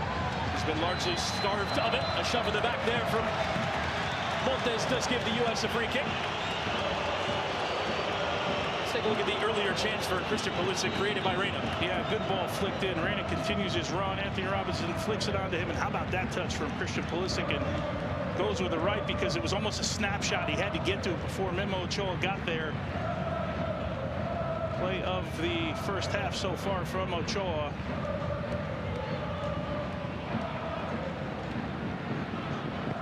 Richards having to chase down that ball from Ream.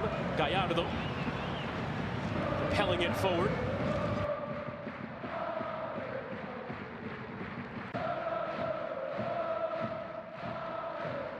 Right with the flick on towards Pulisic.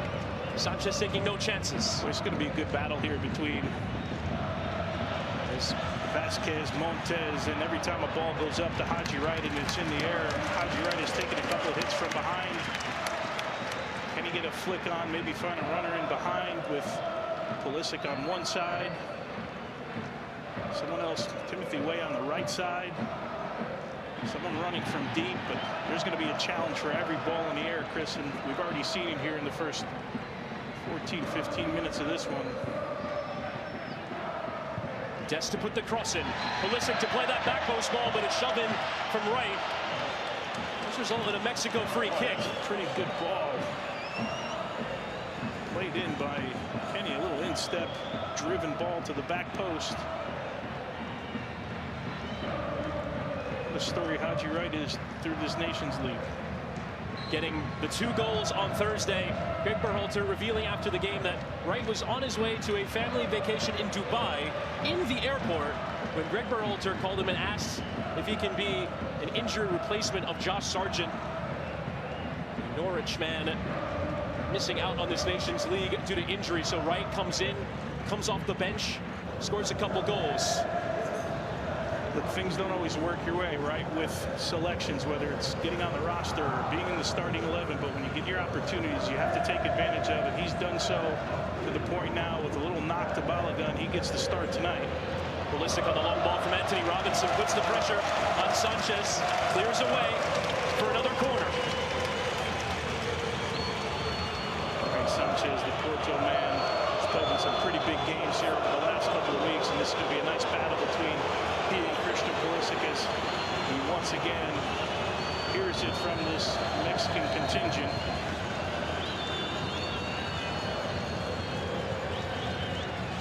To deliver the corner. We have arc on this one. Ream with the header across the area. McKennie was fighting. But Lozano able to get a piece. Des went for it, didn't get to it. Referee allows play to continue. Sanchez went over. As Ream hits that big switch, but goes out of play and out for a goal kick.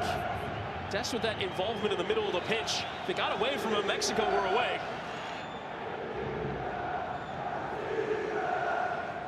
Boy, that's a really, I don't know if you saw it, Chris, Tyler Adams here, as this play comes out, he's not going to get the head ball.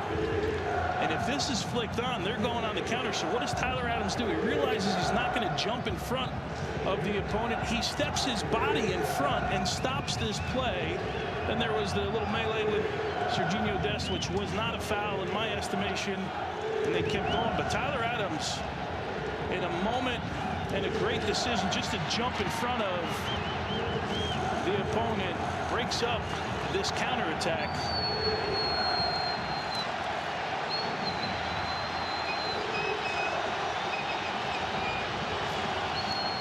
Green with Martini in front of him. Center forward again tonight for Mexico. Santiago Jimenez remains on the bench, didn't even come on Thursday in the semifinal. The top goal scorers in Europe planted to the bench right now. Here's Reed. Robinson. They're changing there with Weston McKennie, who's come to this left side. Change the look of the build-up. Good stuff here from the U.S. Pulisic in behind towards Anthony Robinson. The step in from Montes. You see McKennie there at the bottom of your screen. But here's that corner kick here. And that's just, but watch Tyler Adams. He's not going to win the head ball here. It comes right after this. And you see him get in front of his player. Right? If he doesn't win that and step in front of the opponent, they're going the other way. Good recognition by Tyler Adams. Well, it's a big coming together. Edson Alvarez and Reina, and it's going to be a free kick to the United States. Mexico felt they were away. The fans felt they were away. And then that was a meaty one. Yeah, Tyler Adams off the ball, having a go at Chucky Lozano as well. Two players getting after it. Gio goes down here. Edson Alvarez sliding in, and of course Alvarez sees his right foot. Anytime you expose the bottom of your foot, you're giving the referee a decision to make. It's getting feisty early in this one.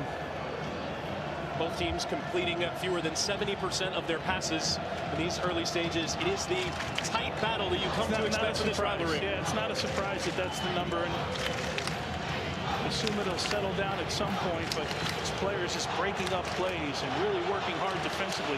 Boy, I wonder, do you slip one into Gioreno, let him go 1v1 here, look at him out to the left. Pulisic will choose to loft it instead. On there by Martin in the air, back doing the defending. Green stepping ahead of Lozano. Clean win in the judgment of the referee. Dest with the cross in. Pulisic to control edge of the penalty area. Reina. These kinds of positions where he found his ideas. It's the switch out to Serginho Dest, but too much on it. Yeah, those are the areas you really want Gio getting involved in, and he had that little shimmy with his hips and got onto his right foot, and he sees Serginho Dest at that far post all alone, but he doesn't connect. Good vision, needs to be better execution, but nice idea from Gio Reyna. But those are the areas of the field, Chris, that you want him to operate. But he is finding some comfort in dropping back, being a little bit deeper, close to the back four, getting the ball on his feet and looking up. Really struggling at club level, but finding welcome home here in the national team. How is life different for him being in from the start as opposed to being an impact sub on Thursday night? Well, can he go 90 minutes, right? And as you mentioned, hasn't played a lot of minutes. I think he got around 75 against Jamaica. The other thing is tonight's challenge is a little bit different, right? The work was going one way, really, against Jamaica. And that was going forward, because this ball's played over the top. Now he's going to have to do, at some point, work defensively. And not that he's not willing to do it. My question is, how quickly do you wear out from that when you don't have consistent 90 minutes under your belt? We played 38 minutes in the Premier League since joining Nottingham Forest of the English top flight on the final day of the January transfer window. Is Mexico going direct? They did on Thursday. Dest has to fight. Gives away a throw. Big defensive job on for him dealing with Chucky Lozano. You talk about individual battles, that will be another fun one. Chucky Lozano, Serginho Dest. Serginho can get Lozano to defend a little bit, have to be pushed back closer to his back four. He'll win that, but Lozano, he knows where he makes his money, and that's in the attacking third. Gallardo shaping up for the long throw. It was flicked out from McKinney, and the strike came in from Luis Chavez, but a tame one which Turner handles. The U.S. gets lucky here for me. Chavez just bounces kindly to him off the throw, and he won a first clearance. He's just not ready for it. He doesn't catch it cleanly there. See, it comes off the inside of his shin from, I know it snaps up to him, but it's a pretty good opportunity for Mexico. Nice spot here for Gio. Oh, good ball there from Anthony Robinson. Reyna into Pulisic. Cutting inside, Christian Pulisic. Spots the run of Dest, but too close there to Gallardo, who wins it back. Now Sanchez. That's a good repress here. Ball turns over. Now make it difficult for Mexico. Make them go long here. That's really nicely done. And it started with Christian Pulisic, who gave it away, but continued on to start the defending. Too heavy there from Dest. Mexico go quickly. Too much on it. And that's what we're talking about with this Mexican side. They're a little bit more direct. They don't need 2 or 3 passes to get the ball forward. It'll turn over, and they'll get it forward as quickly as possible. They don't convert there, but we've seen this now over studying this team for a couple of months and seeing them against Panama.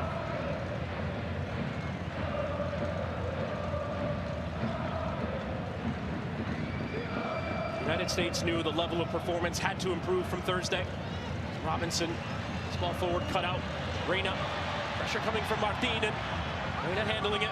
Now Adams, squeezed by a few, but out of his feet into Ream.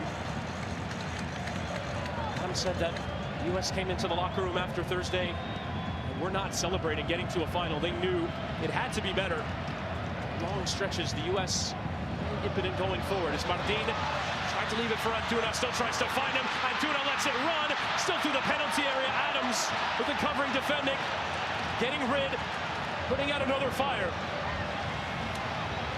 Tyler Adams once again reading this play and continuing into a danger area to make it difficult on Antuna. And certainly seems after so much time off to have that. And I know minutes restriction. I guarantee you, if you ask Tyler Adams how many minutes he's playing tonight, he'd give you a different answer than that minutes restriction that he might be on.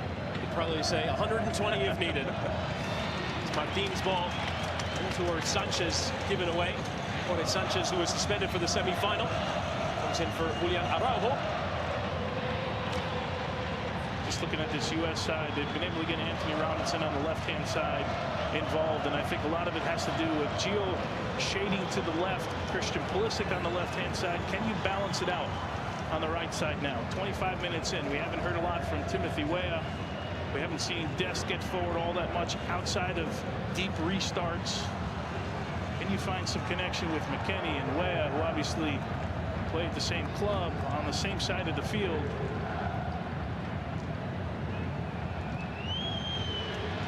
Dest, it was a tight window towards McKinney. Reyna getting stuck in. Adams getting stuck in. Those big physical duels in the middle. Reyna again with the challenge. One here by Chavez, but Weah comes around him to win it back. Good back press there from Timothy Weah. Mexico flying in the tackles. The U.S. flying in the tackles. By the way, only his second touch of the game. The U.S. attack coming down this left side for Weah. Yeah, again, get him more involved. You see him, see Serginho Dest top left of the screen here because Weah, there he is, has jumped to get in line with Haji Wright. That turnover here from Adams. Adams didn't get the shot for man on, and Martin poked it off him. Now El Chucky Lozano running at Richards. Squares it, Pulisic. Harrying Alvarez, but out of his feet into Sanchez, who tried to cross to the back post. Martin is there. Antuna was arriving, but Turner came off his line.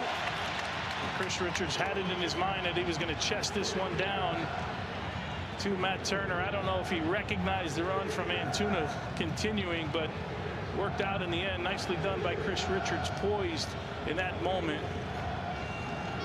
Reyna given all kinds of space. First time into Haji Wright, who pings it to the penalty area. Vasquez got the head.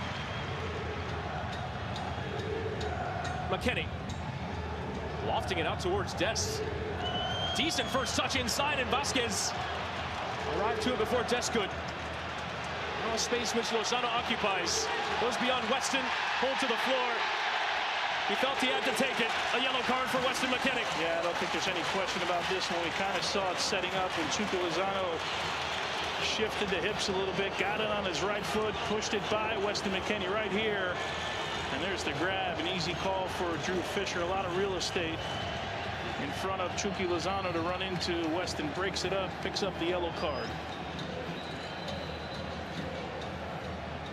Now the referee having a conversation with Johan Vasquez. Drew Fisher is going to be pointing towards the medical staff. Vasquez did look like he was showing some signs of a head injury. But determined to be fine to go on.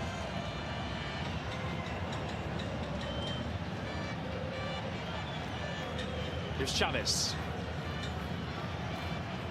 His left foot can be very creative.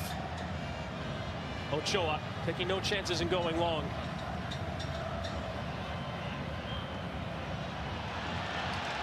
It's a poor giveaway from Chiquito Sanchez in midfield. Just a little bit disjointed, right, from Mexico over the last couple minutes.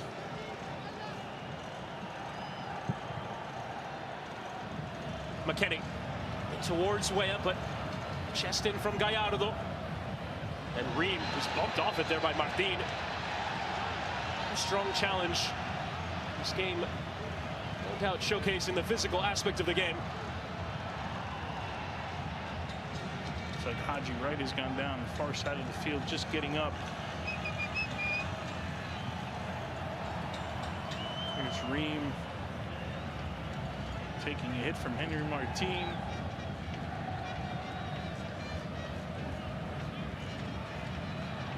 Been a difficult game for attackers from both sides to get involved. Talked earlier about the lack of involvement for Weah. Uriel Antuna himself only having 3 touches in the game. Pulisic's chance, representing the best attacking moment of the game. Not too much to speak of otherwise. Bouncing ball there on the playing surface. Robinson controls. Reina is quite deep. Help facilitate the build-up.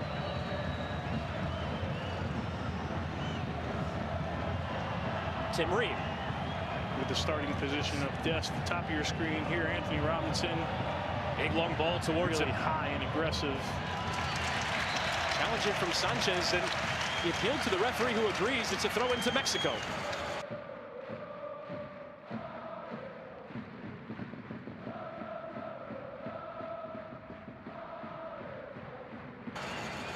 You see the intent of the 2 wingbacks for the U.S. trying to get forward.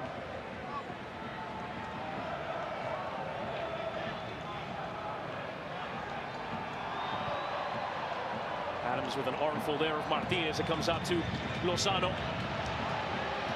Now Gallardo overlapping beyond both Weah and Dest. Dest, though, the recovery pace. It's an early ball and a decent one to Antuna. Trying to lay it off there for Martin. Swept clear by Robinson. Going to the United States. That was a really good ball played in behind the back line from Gallardo, looking for Antuna. I thought he was going to take a touch. He was trying to play it back, and this battle continues here, and it will continue. Bit of UFC there between Montes and Haji Wright. Haji Wright's been up for it tonight. He's got his arm wrapped around. I don't know how you call it. I don't know what you call. I guess there was an arm from each player, and it was Montez's leg was the extra limb. What they called was a free kick to the United States. Ochoa, the big early save from Pulisic. Richards is trying to hold this Mexico team apart with these big switches. Not a ton of room on this AT&T Stadium playing surface. Bit narrow. Too much on it there from Richards.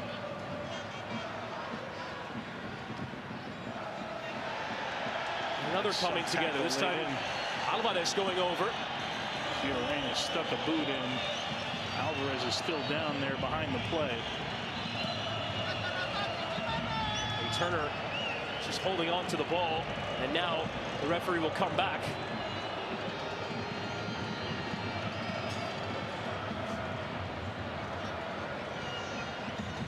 And Alvarez gets the attention out from the referee. He's looking up.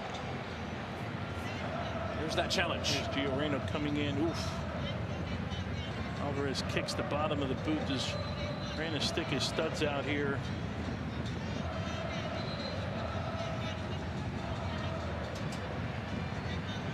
A lot of discussion from the Mexican bench with the fourth official.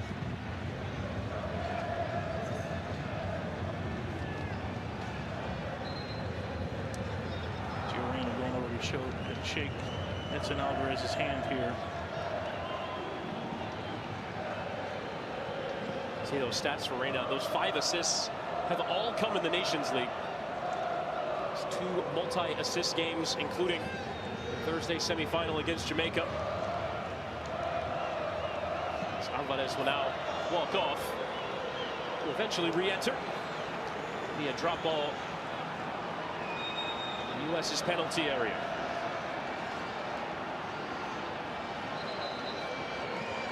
Alvarez trying to get back on the field here, but he's going to have to wait until the ball's put in play. And until Drew Fisher allows him to get on the field, he'll wave him on here.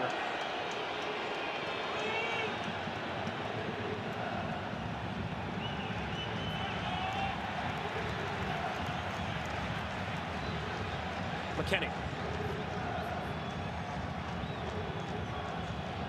And Ream.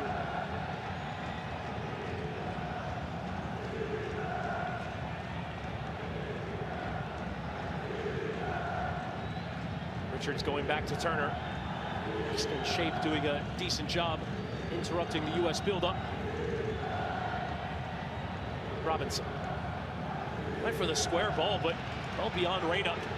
Recovered by Sanchez, and now there's Chavez. And Jorge Sanchez are marked in this wide area. Short here with Chavez. Adams cutting off that left-footed delivery. Squared across here for Gallardo. Good job by Chavez here, recognizing not a lot of options in front of him. Everybody marked. Wasn't a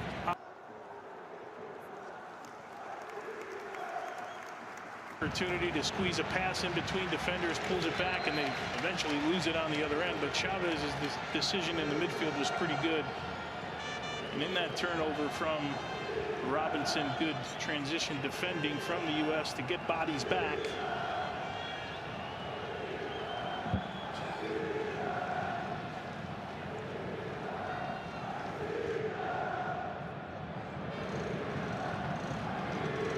Green. Reyna again coming back. So making a run in behind, but well, with him coming back, it's allowing the Dest of the world and Anthony Robinson of the world. Look at Dest. Look where he is. He's playing as next to Haji Wright, just to the left of your screen, with Timothy Weah high up the field. So somebody's got to occupy these spaces. He squeezes one in. Nice job by Wright. Fizzed into Wright, who controls well. The offside flag, though, came up against him just as he was playing Weah into space. That's well done by this Mexican back line to stay organized, recognizing Wright just a step behind, but Gio Reyna with a clear idea of where he wanted that to go into.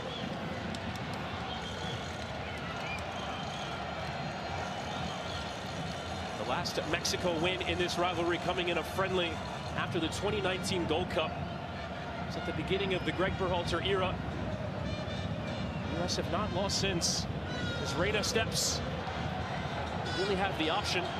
Waiting for Dest to join him, but has to go back with Richards. The plan is to get this man on the ball. Turning nicely into Weah.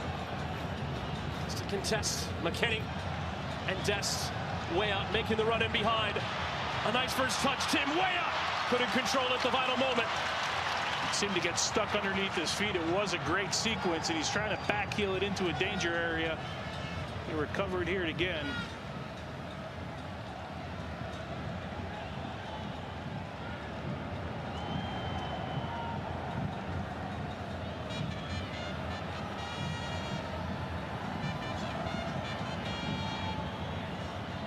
Ream.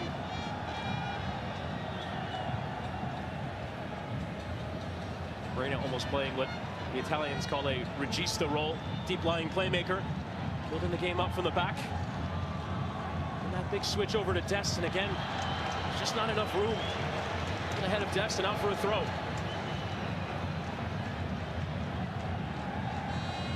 Yeah, you mentioned Gio Reyna sitting a little bit deeper and being able to survey the field, if you will. As long as he makes that pass forward and then continues into that attacking third, now all of a sudden you're pinning the center part of this midfield for Mexico back a bit, making him run backwards. If you make that initial pass and you stay in that typical number 6 area, if you will, a little bit deeper, you're not really affecting it after the initial pass out. So he's done a nice job of mixing it up, coming back, getting into the attacking third. And it's clear that they want Dest and Anthony Robinson as high up the field as they can in the start of just about every sequence, which we did not see, Chris, because of how deep Jamaica was in that semifinal. Good touch here by Gallardo. Lots of concentration there from the Mexico left back. Now Dest warding off challenges and going beyond a couple. This is tricky feet. Serginho Dest. That would have been a special moment for the U.S. right back. Well, he didn't think he was going to get out of the first tackle of 2 players, but he does. A little Velcro on the foot here from Serginho Dest. Gets it on his left foot, and we've seen him from distance hit a few throughout his career here. Cuts Vasquez here. Boy, this one doesn't miss by much. Gave Memo Ochoa something to think about.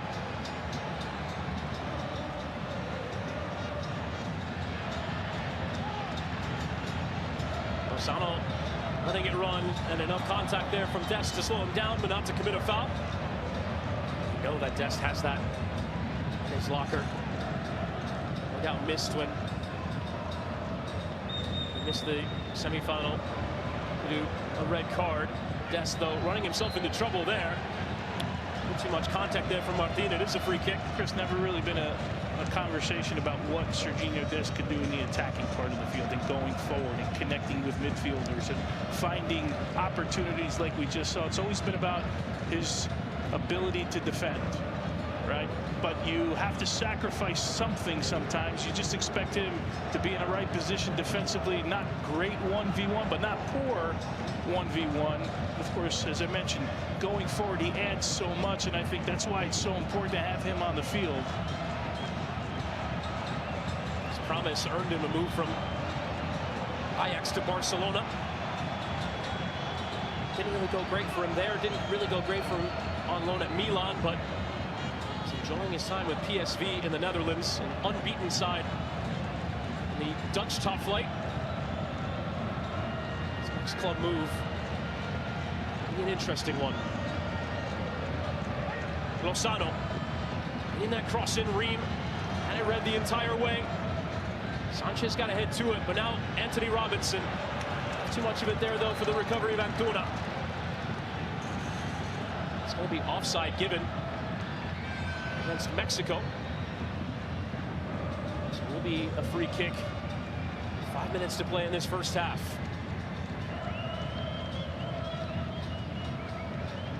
Luis Chavez having a decent chance on the volley. Pulisic and Dest, the best of it for the United States. It's Dest on it here. McKinney. Mexico closing the spaces. Trying to work out of it there, McKinney. With Reina. Ran himself into trouble. Now Alvarez falls, and there's a free kick, and those two become well acquainted on the night. And Alvarez is not having it. Good on Gio for walking away here. Alvarez is clearly frustrated from the last 2 tackles between those 2 players.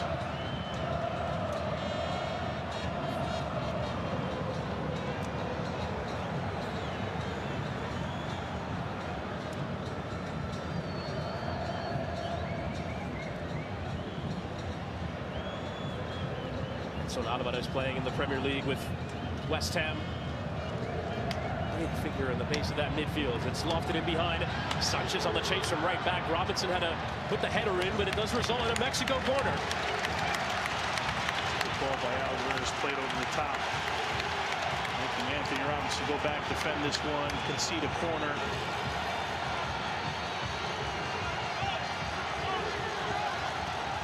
U.S. in a mixture of a zonal defense, 3 across the top of the 6. You got Dest at the near post. You have Chucky Lozano all by himself. Gallardo at that back post.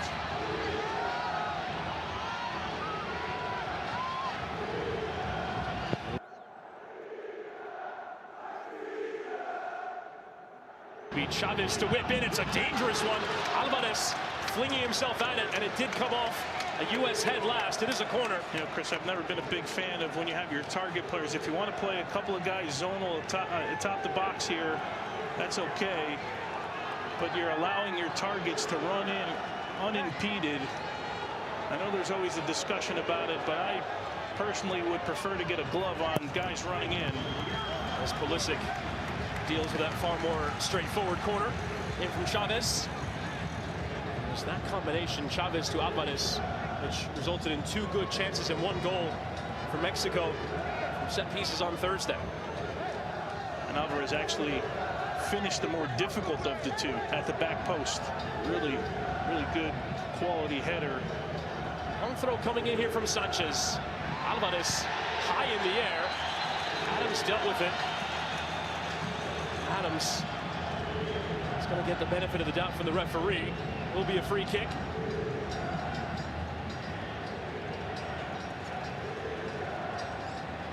That left hand catching him there. I guess the question is, if Alvarez is the target, now he's been the target 2 times. Do you get a body on him on these throw-ins? Is Tyler Adams the guy that you want marking Alvarez? Right, almost play it like a corner. It's getting served into the box with regards to marking the guys making runs. So maybe something to follow if it comes back to bite the U.S. here with Alvarez. Dest with a bump into Lozano to keep it. Now McKennie being watched by Alvarez, and Dest tricky feed inside of Gallardo, goes for it a second time, but Alvarez with a challenge in. Dest is bringing out the flair tonight. To our previous conversation, we know what Serginho Dest can do, and then he pulls something out like this.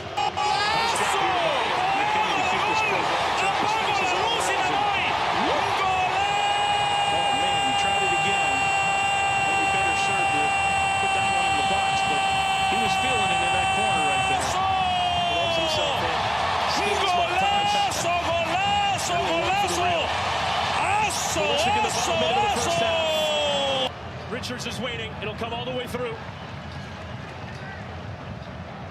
Here's Ream and Weah. Only get running in towards that back line. McKennie. Adams. Might fancy a hit. He goes for it. Oh! Oh! That is absolutely sensational from Tyler Adams. A banger befitting of a final. The U.S. lead Mexico by a goal to 0.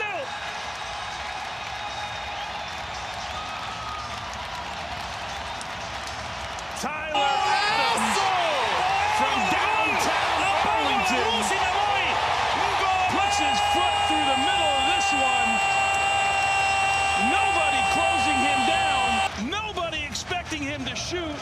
Nobody thinking Tyler Adams had this one in his bag. And what an absolute banger. This play almost looks like it's just going to continue right here. They're going to work this ball around. Tyler Adams, nobody closing him, has one thing on his mind, and oh my, does he get through the middle of it to put...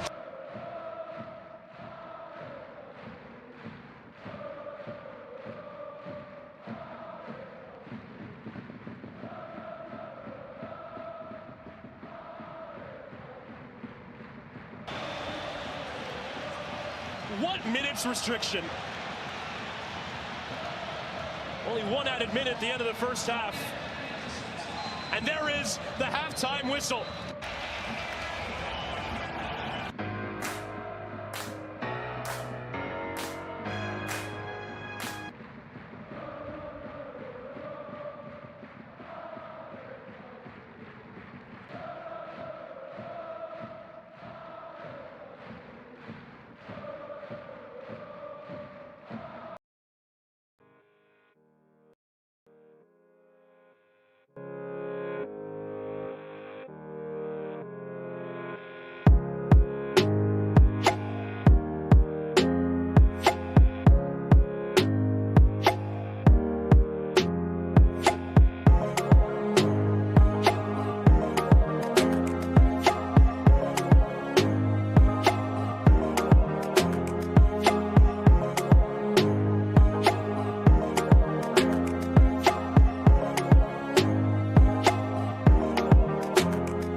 Coming out, had 2 hamstring surgeries, missed a year's worth of action at club level, only played 1 game at club level before tonight, less than 20 minutes for Bournemouth in the Premier League.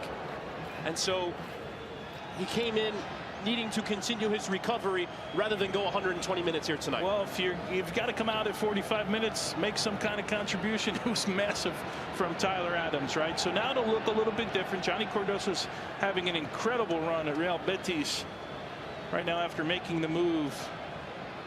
He's tasked with controlling that midfield.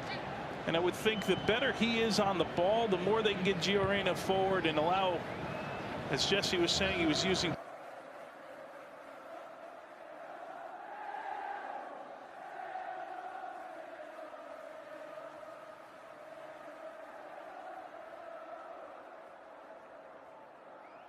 Tyler and Weston McKennie as those examples. Now Johnny Cardoso, maybe he's the guy that can distribute it and keep the ball and keep the flow of the game going. This is the guy for me, and I said this about 30 minutes in. Timothy Way, oh boy, Serginho Dest. He's liking the field. The skill to get beyond Sanchez. Weah's cross is overhit. And out for a throw to Mexico. Let's go down now to Susanna Fuller with more on Tyler Adams. Yeah, Chris, what a moment for Tyler Adams. You saw him run over to the bench and his teammates just embraced him. Greg Berhalter absolutely thrilled. We asked him at the half what his reaction was to that moment. He just said, it's a great goal. It's a great moment for Tyler. He's so happy for him, but not happy enough to leave him in. He does have those minutes restrictions, which he's sticking to. So that's why he brought in Johnny Cardoso. But a great little nugget about that Tyler Adams goal. There's a chance out here for Tim Weah. The cutback was into the penalty area, is dealt with by Vasquez. Go ahead, Zeus. Now it's only his second goal for the U.S. men's national team. The first one came back in 2018 in Nashville, and guess who they were playing? Mexico. Thank you very much. Indeed, both of his national team goals have been against Mexico. Has scored some big ones, including at club level. Got RB Leipzig to a Champions League semifinal. Long-distance effort back in 2020. Pulisic with the corner. Short with Weah. The block coming in there from Lozano will be another bite at the corner. Just take a peek at Gio Reyna here at the top of the corner of the box. Pulisic with Dest. It's in the pattern of this game. Well, I think he'll be taking a look at Timothy Weah, Haji Wright, and what their contribution is. Haji Wright's been having to battle those two center backs the entire night. And Brendan Aronson comes to mind, a guy that can change the pace. Of course, Ricardo Pepi comes to mind. Balogun comes to mind. I would think those are the prime candidates right now to come off the bench. Pulisic in behind in towards right. These two have been playing together since the U15s with the United States. Here is Wright charging at Montes and is dispossessed. He goes over. Not winning the sympathy of the referee, and now a long ball in behind. Turner is well off his line, able to palm it with his right hand. Well read by Matt Turner.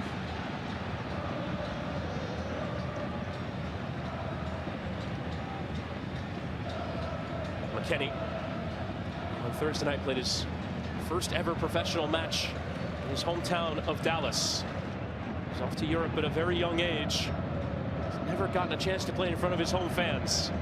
Pulisic. Getting it back from Anthony Robinson.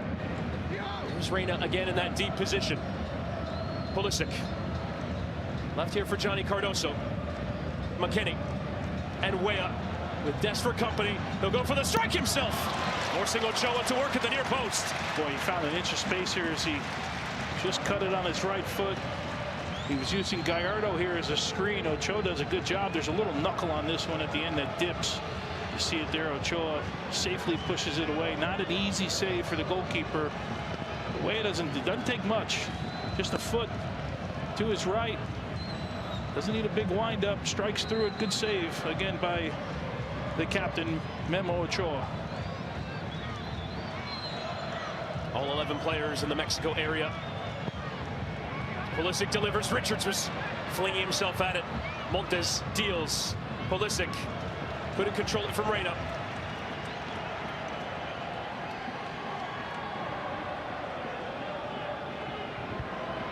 So Mexico now to find the response. It really looks at this moment that Gio Reyna is almost a double six with some rotation out. Weston McKennie dropping in.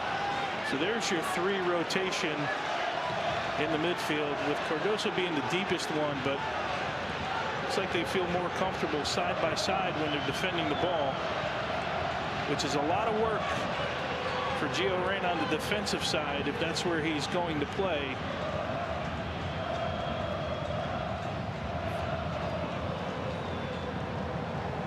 Ream going long up to Weah, forcing Gallardo to win that header.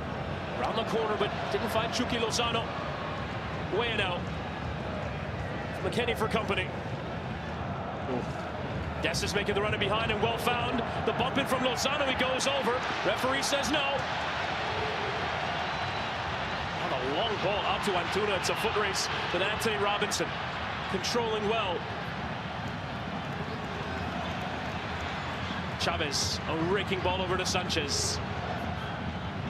Chucky Lozano.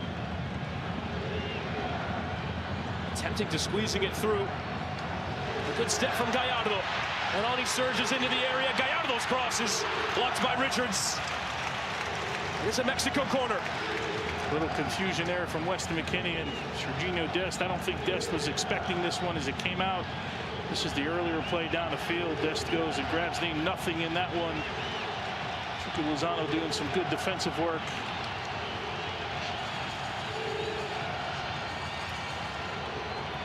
Looking in Antuna at the top of the box. Chucky Lozano. Chavez with the header. It's away from McKinney. And Gallardo is keeping it in play. A lot of work to do there for Antuna, and he just watches it go out for an American throw. And he wants to get on with it quickly, Robinson. Pulisic running in behind. Held there by Sanchez, and he emerges from it. Pulisic and Weah. Declining the run there, Pulisic, and he'll go in towards that byline. Nip in there from Montes.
Martin's ball, leaving work to do for Gallardo. Or Mexico keep it through Chucky Lozano. Running here at Dest. Has Cardoso for help. Squeezed into Sanchez. This is intricate. Chucky Lozano. Somehow through Reina, but right at Turner. Good combination play, corner of the box for Mexico here. Chucky Lozano, pass and move. cutting some defenders. A little Meg, Sanchez to Martin. Easy save in the end for Matt Turner. A little higher pressure here from Mexico. This is one of those moments we just highlighted at the start of the half. This time the Americans taking no chances with that. Okay with that. You have an option. You know where Haji Wright is. You go battle and you try and win the second ball if you're not sure. And McKenny under pressure. That's a heavy one from Alvarez. And a yellow card. Greg Berhalter onto the field, being shoved away there by Alvarez. Yeah, Greg's got to get off the field here. Tough tackle here from Alvarez. Has been frustrated the entire night with some of the tackles that have flown in on him. McKenny, good footwork here. Here comes Alvarez in. Studs up. Alvarez and Berhalter having words here. That was a crunching challenge. Well, again, Mexico sending numbers forward in the press. Pulisic. And long up towards right. Reyna. Pulisic. Squeezes it to McKenny. Keeps under pressure, and it's sliced. Offside flag coming up is right with the intended target. Let's go down now to Nico Cantor on Mexico's search for a response.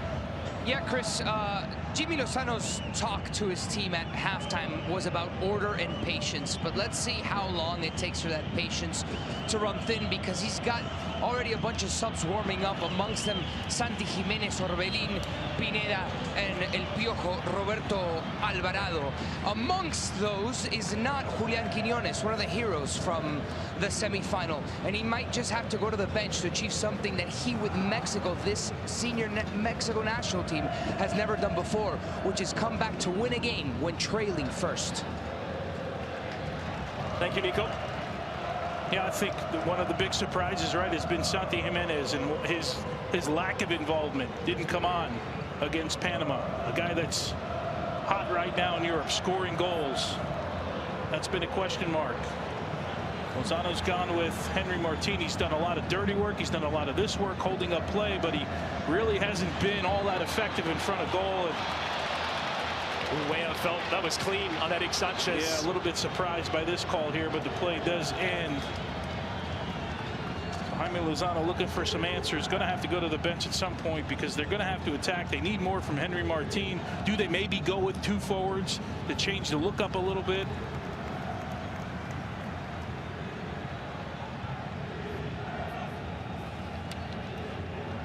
Ochoa.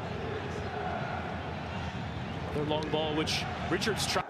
Chris there with Henry Martin, and I don't think there's a corner kick here. Henry Martin, for me, just gets this completely wrong, and it looks like Drew Fisher is reversing this, but this is Henry Martin's first opportunity that I can remember in over 3 halves of football here for Mexico. His one opportunity to look at goal and gets it all wrong. And to our discussion, Gino Des has to do better here. Henry Martin recognizes it, one push, and yeah, there's no deflection here. Martin just gets it all wrong. Credit to Des, he continued, was blocking that back post.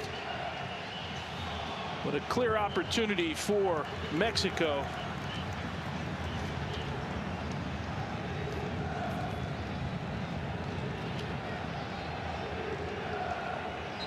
And it does look like Orbelín Pineda will enter here.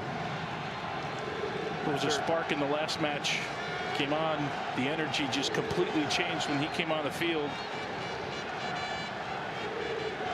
Nice switch here from Chris Richards. And now Reyna.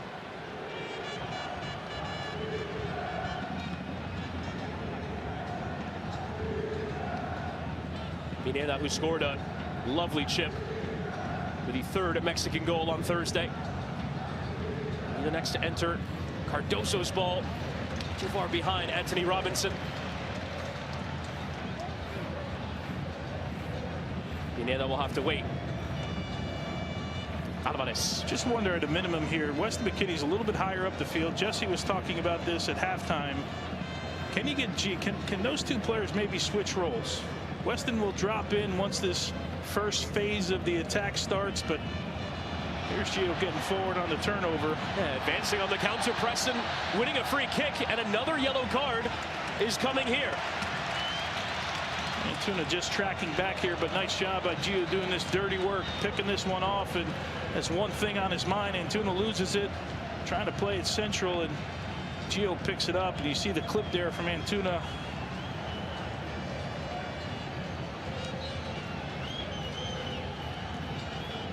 Still no change yet. The U.S. will take the free kick quickly.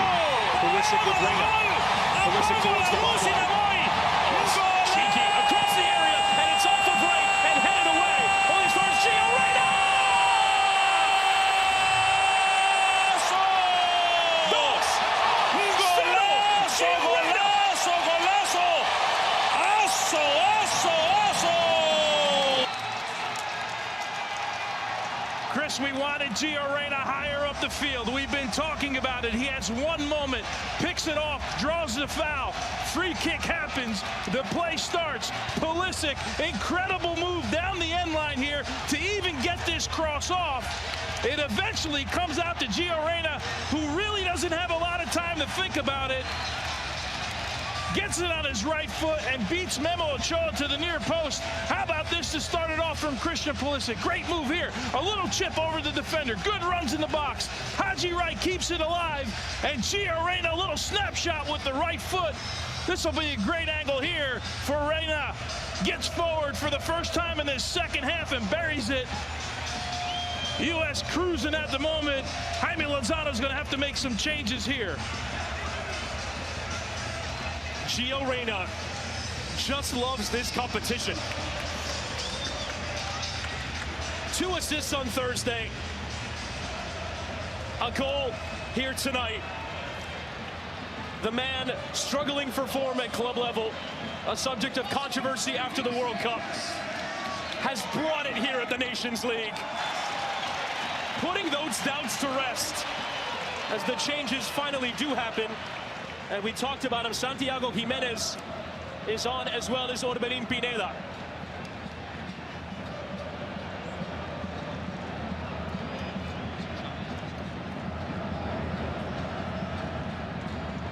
So it's a double change for Mexico. Chavez and Antuna. Pulisic on the turn. The U.S. pressing for more. And still he goes on.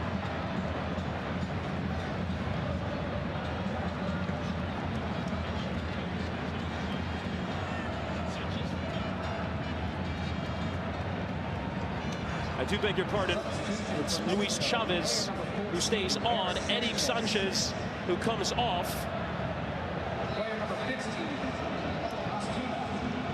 So Antuna. Sanchez making way as Chavez gives away a throw. The United States are in the ascendancy as the roar you hear is for Santiago Jimenez, the striker for Mexico, who finally comes on. Not been favored by the last few Mexico managers, is now like-for-like change. Valerian Balogun will enter. And for Haji Wright up front. I'll tell you what, this is a really good shift from Haji Wright today. His mission was to battle these two.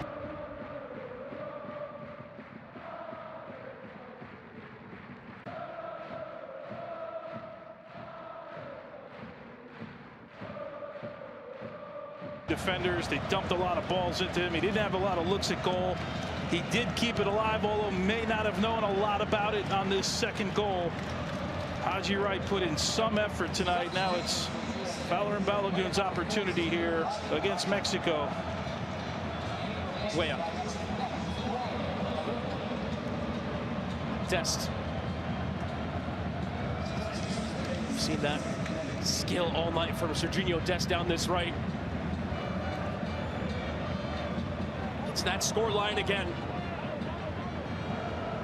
In this rivalry, in games played on U.S. soil, it's happened 9 times. The U.S. winning by 2-0. Last in World Cup qualifying, build up to the 2022 World Cup in Cincinnati. Always seems to happen in qualifying. John Lozano on the turn away from Robinson, but there's that covering defending from Reyna.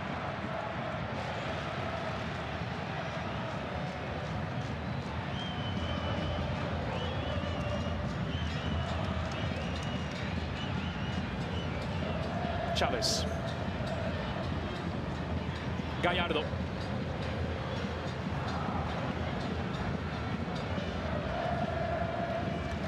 Mexico will search now to have some initiative in the game. Chris, a couple of things coming to mind here. We're just creeping up on 70 minutes, right? So you think about the extra time for the players that did play the full 120 minutes on Thursday night. When does that start to creep in? The extra 30 minutes. Then you start to think of Gio Reyna, who's had, what, 30-plus minutes, right? Then he plays 75 a couple of days ago. We're creeping up on 70 minutes here. When do those legs start to get tired? I'm sure they're monitoring all of this real time down on the sideline here, but some discussion points here. And speaking of Gio Reyna, right, this is him just lurking around the box, waiting for something to pop out. It ends up on his right foot in one of the only opportunities that he's gotten close to goal this entire match. He buries it at the near post as his parents sit on and view it here in Arlington, Texas. Major contribution a couple of nights ago as a substitute. Tonight he's doing it as a starter in what we've seen is a different role, I will say, for Gio Reyna. Free kick to the United States.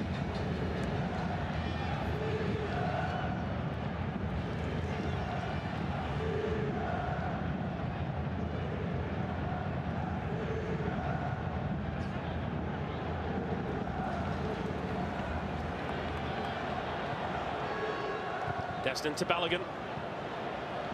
For the first time when available, doesn't play from the start. Richards. And now Reyna. Go all the way back to Turner. That's some turn from Gio Reyna. Great ball out here from Matt Turner.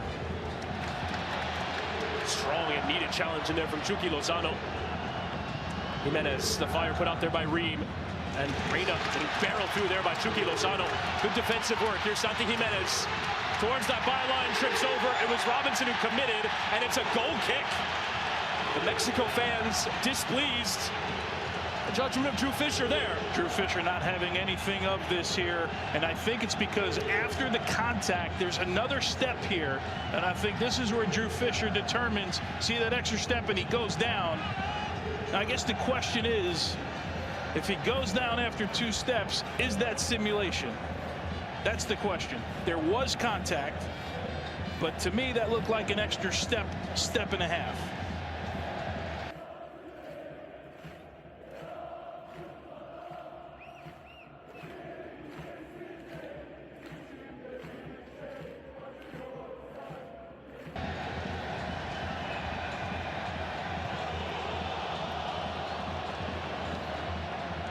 Way up. The flick on towards Balogun. Did hear there the chant towards the goalkeeper that Concacaf is trying to root out of the game. I'm curious if the protocol will be put into place. It's a 3-step protocol for anti-discrimination.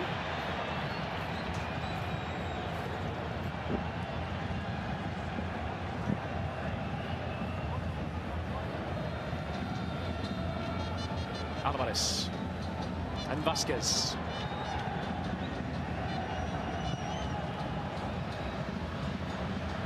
Long ball up towards Richards. He didn't win it. Now Dest. Orbelin Pineda trying to find the window of space. Orbelin and Chavez whipping the cross in. Flinging himself at it, Martin away from Anthony Robinson. Cardoso's header. Vasquez flying forward from center back. Flick out from Martin. Jimenez with a cheeky control.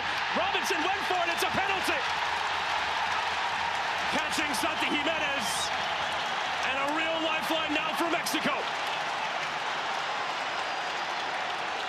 Santi Jimenez has not been part of the picture for Mexico until just a few minutes ago, and this is his first contribution here. Ball bounces around. This starts with a misheader from Johnny Cardoso. Initially, the ball bounces around. Anthony Robinson, you couldn't see it clearly there, but gets a piece of Jimenez. Let's bring in our rules expert, Christina Unkel, for your thoughts on this decision. Did you see clear contact there? I didn't see clear contact at all, and actually I would probably not be surprised for Tatiana Guzman, the VAR on this, to take a look at this and recommend for Drew Fisher.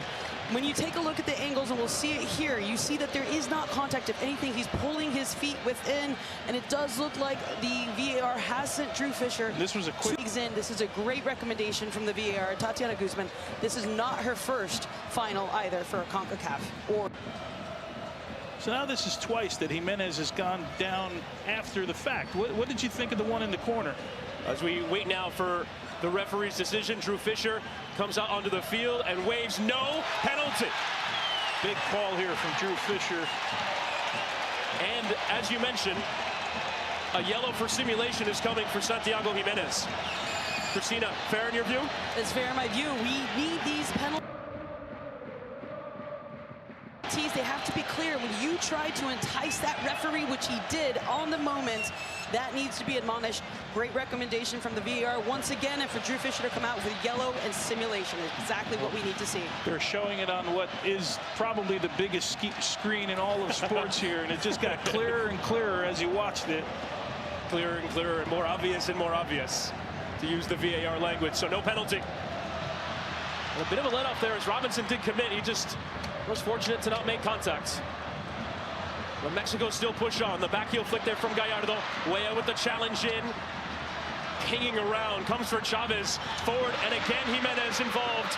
This time Ream applying the defending. Left here from Martin. And the strike coming in from Chavez. Gallardo trying the flick on. And will come all the way to Matt Turner. And the U.S. enduring some pressure. Yeah, they really are, and you expect this now from Mexico. Jaime Lozano makes a couple of changes in the attacking part of the field, and you're down 2-0. You got to start throwing numbers forward. And you're seeing a little bit more bite, and you're seeing a little bit more energy. And Santi Jimenez, this is a guy that clearly wants to prove a point to his teammates, to Jaime Lozano, to the Mexican fans, who I think expected him to be the forward through this Nations League. Now he gets his first opportunity. He's been involved in a few plays here. But I think I got a clear look there of the strength of Jimenez to hold the ball up. Big challenge in from Cardoso, and Reina commits, but misses Martin. Ream flinging himself at it. Cardoso throwing his pec muscle at it. Way to take out of the air. Slides and commits, and McKenny sends Balogun to chase. It will be Vasquez to it first. And then sliding back to Ochoa in the air. Now Alvarez.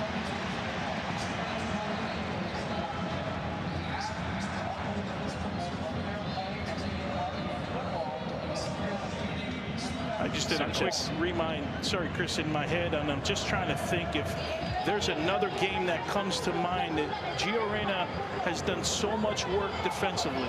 This is a new role. I understand it's a different role, and not everyone's agreeing with the role, but he has a role to play tonight that is clearly defined by Greg Berhalter, and some of that has to do with a lot of defensive responsibility, and he has been up to the task each and every time. And now we're into 75 minutes, a zone that he hasn't seen for a long time. Richards poking forward, but Lozano in space. He'll love to cross in towards Jimenez. Too much on it. Away for a throw. You're starting to sense the frustration from this Mexican contingent in AT&T Stadium. There's a bit of frustration, a bit of angst. The U.S. is weathering the storm right now because Mexico is pouring it on in the attacking third of the field, throwing numbers forward. Have to get someone get their foot on the ball here. And now Robinson Has space to run into. Lozano has to backtrack as Jorge Sanchez committed. Pulisic returning for Anthony Robinson, who's in behind. Robinson square. Vasquez steals. Offside flag came up, but the referee will just let play go as Mexico are away. Jimenez nicely into Orbelin Pineda. Warding off the challenge. Orbelin, a big tackle in there from Cardoso. And Jorge Sanchez picked it up. Orbelin squared. Alvarez is in space. Alvarez trying to pass it from way too far out. A tame effort. But still on here for Sanchez, who will hit the big ball towards Martin, who got a piece. And Reina away. Ream now further still.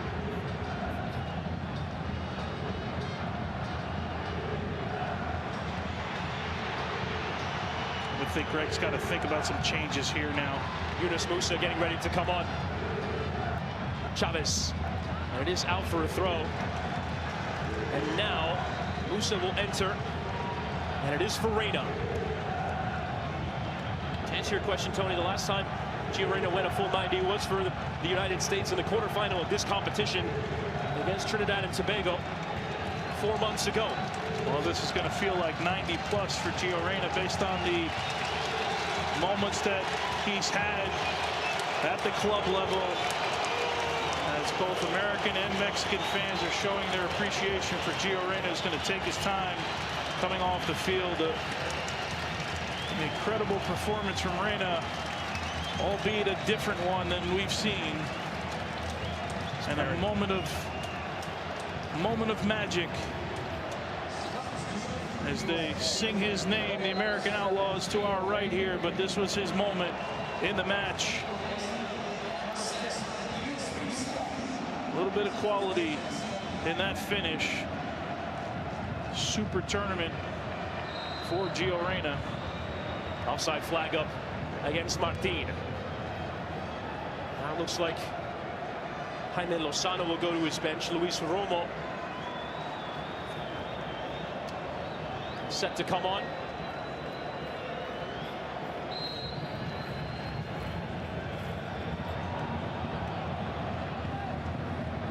Turner long up to Dest. Gallardo. Dest with a foot on it. Turn away from the pressure. McKennie smashing it off of Gallardo. This is a really important moment also for Jaime Lozano.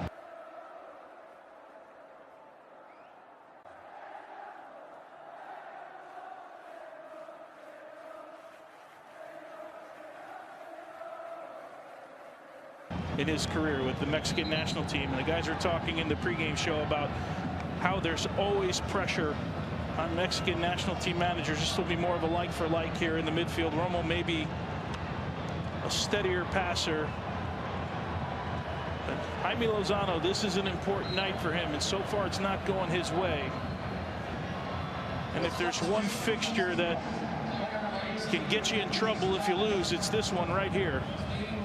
As Diego Coca learned last year, they've talked about revenge. They talked about trying to finally win this competition as Balogun wins a free kick. It seems to be following a familiar pattern.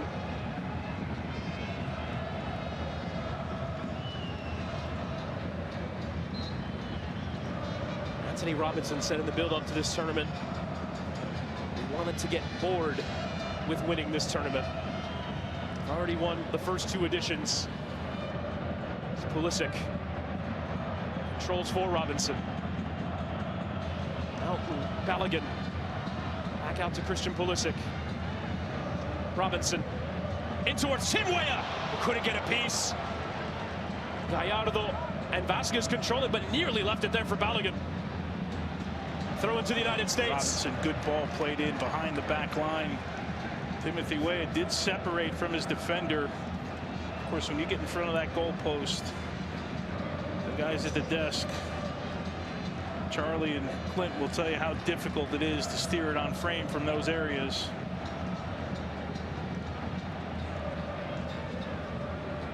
Mexico just trying to get lines forward now. They had that surge after the U.S. second. Had a penalty decision their way, but overturned by VAR. Boy, Timothy Weah looks gassed right now. I don't know if you saw his gait there running after that one. He just looks gassed. Christian Pulisic, he looks gassed as well. At 120 minutes on Thursday. Some of those players out there. And it's cheaply given away there by Romo and McKennie. Pulisic will take, running with Balogun.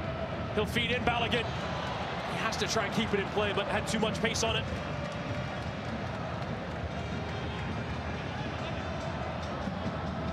Weah, who himself does not start week in, week out for Juventus. Uses a right wing back. Yeah, it's come in waves this season for Timothy Weah. Ream misplaying that one, and Lozano now charging at Robinson with some space. Cuts it back in Cardoso. Well placed. Yeah, he took up a good position, read that little pocket and the angle that Lozano could pull that ball back. Cardoso steps in. Offside flag up to the aid of the United States. Lozano beyond that U.S. back four. They'll take their time here putting this in play. About 7 minutes left in regulation. We will get some stoppage time, and Matt Turner will be in no rush to get to this touchline here and put it in play.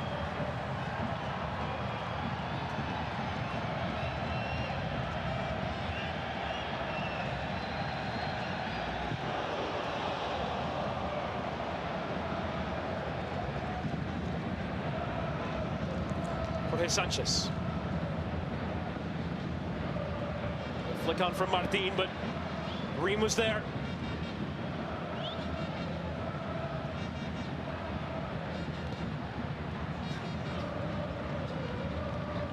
Gallardo.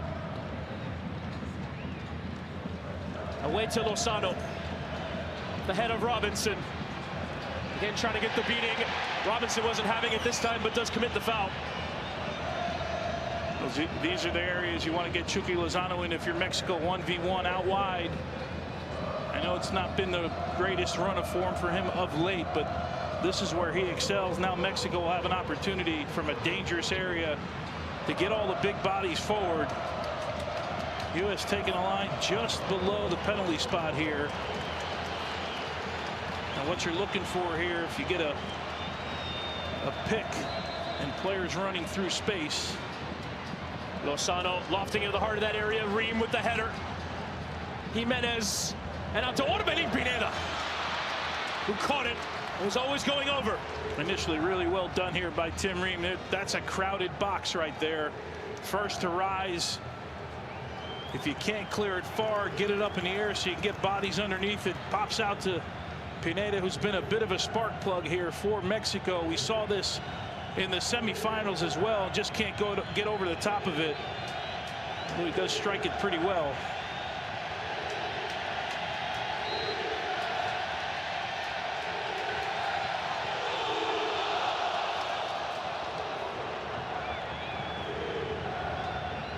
Just don't want to hear that.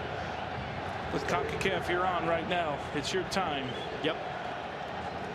Again, the three-step protocol. The first incident, the referee will stop the game, and an announcement will go out over the PA. That announcement is coming now, albeit not with the game stopped.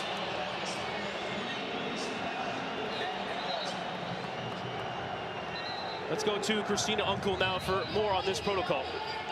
Yes, you can hear over the announcement that they are now formally giving the policy as to not use that discriminatory language. And then after that, when they move forward to it, that's when they will pause this game on the second incident, and the referee will take a momentarily pause with the players. If it continues, then the game will be abandoned. Chucky Lozano tries that long distance effort again, high and wide of target. And now again, Matt Turner will have a goal kick.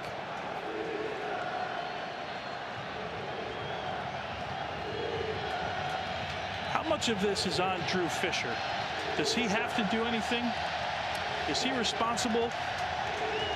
Drew Fisher works with the fourth official and the match commissioner to try to manage these types of off-the-ball crowd situations. So it's a collective effort with Concacaf and the officials. Fisher letting it go on. Yeah, but Musa drifting through, has Pulisic, Christian Pulisic in the penalty area. Christian Pulisic, his effort deflected out for a corner. Boy, Edson Alvarez just tackled Balogun behind the ball here. Just completely ran him over.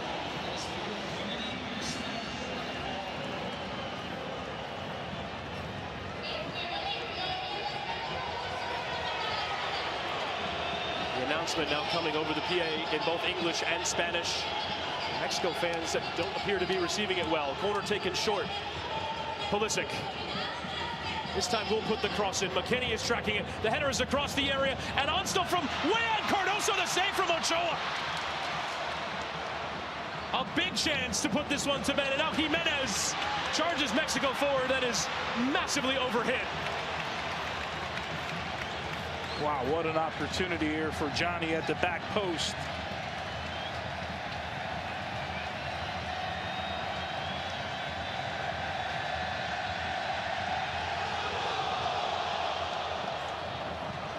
Straight out of play, out for a throw, and now the referee is going to stop the game. Going to bring the players in towards the center circle. Christina, what happens now? So prior to that goal kick, I was watching the Concacaf officials working with the fourth official in there, saying if that comment was going to be said, you could tell by their body language, the game is going to be temporarily suspended here for the time period. So the players are going to be bringing in. This is just reinforcing to the crowd that this is inappropriate and this is not part of the beautiful game. And we are, if I'm correct, we are at step number 2 of the protocol, correct? Correct. This is step number 2 of the protocol. Once they return back to play, if it continues, then they will abandon the match. Yeah, the next step is for the referee to take the players into the locker room. Now, remember, last Nations League final, or semifinal rather, when the U.S. beat Mexico 3-0, there was a major incident that kicked off. Multiple players were sent off, and in the melee, and in all the chaos, the referee actually ended the match a few minutes before the minimum allotted stoppage time, just to narrow the damage. But again, the referee has stopped play on 86 minutes as some fans are heading for the exits here.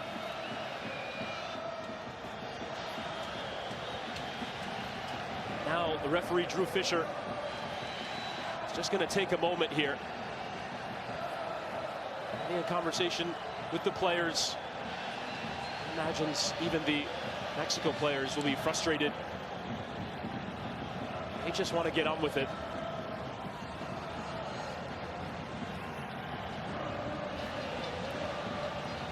I was unaware it was a homophobic slur that the Mexican fans chant on the taking of the goal kick of the opposition.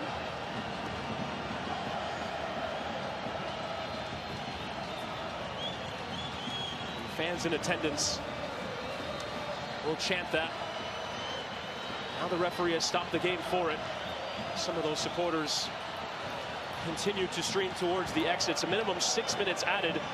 One wonders if that includes this rather lengthy stoppage.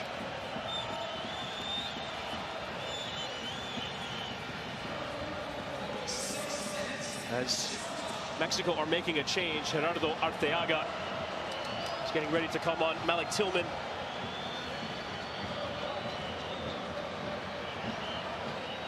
And Brendan Aronson are getting ready to come on. Will be the last changes of Greg Berhalter. Jaime Lozano.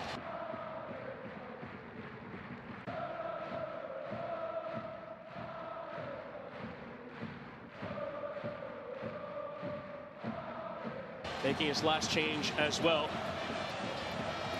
The referee looking over towards the fourth official. Christina, how long typically would this delay be? Typically the delay is between 5 to 10 minutes. That is at the subject of Concacaf, and we feel like it has been calmed down quite a bit.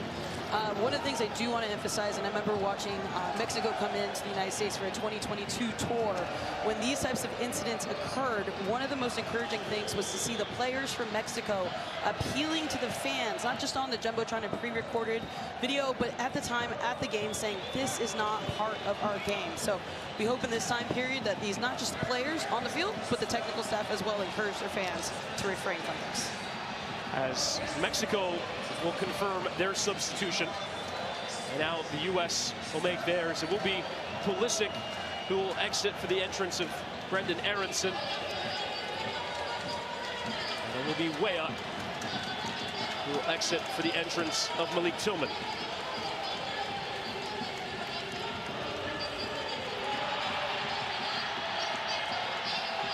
Now it looks like we'll get started again. Pulisic giving the captain's armband to Tim Ream.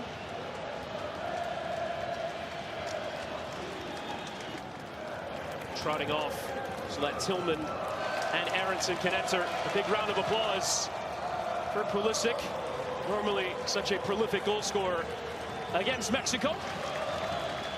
Big hug from Greg Berhalter. Now it looks like at last we'll play out, could be 6 minutes or more of this Nations League final.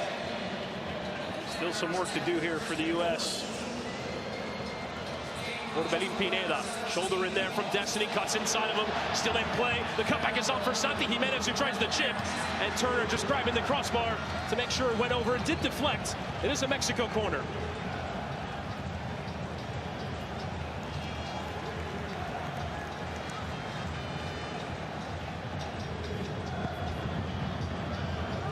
The ensuing corner comes in, it's over. Montes has a really good opportunity to flip this on and gets it all wrong. He's naked at that front post. Here's the opportunity for Johnny Memo Ochoa. Big save, doing his best to keep it 2-0. In some ways doing the poetry of the game a favor by making the save.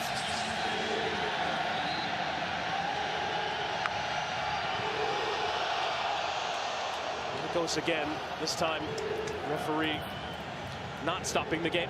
You know, Chris, watching Orbelin Pineda the last two matches come in as a substitute, I don't know, leads me to believe that there's a bigger role still for him in this Mexican side. I know the role is different when you're a substitute than when you're a starter. I get that part, but he's been one of the most active players that they've had. He's been good on the ball. He's made very good movements. He's connected with players. That man, Jaime Lozano, is going to be answering some questions here if they can't pull off a miracle. Arteaga winning the header. McKennie. Cheeky touches, Cardoso getting stuck in. Musa could win the header. It comes for Jimenez. Jorge Sanchez. Chucky Lozano and Robinson slipped. Take the advantage to dart forward, but just couldn't get his feet sorted. Cardoso eventually keeping it with Balogun. He's got that burst of pace, the freshest legs on the pitch, and Dest trying to get the beating of Arteaga for pace. Puts the shove in, and the referee says no. Throw into Mexico.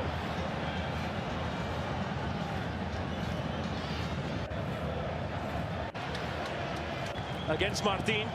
He had Gio Reyna playing in front of him, right, being an option for him just to release a little bit of pressure, talking to him, organizing in front of him.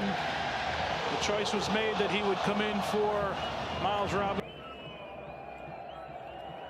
and Tim Ream just continues to give Greg Berhalter and his U.S. men's national team absolutely everything that he has.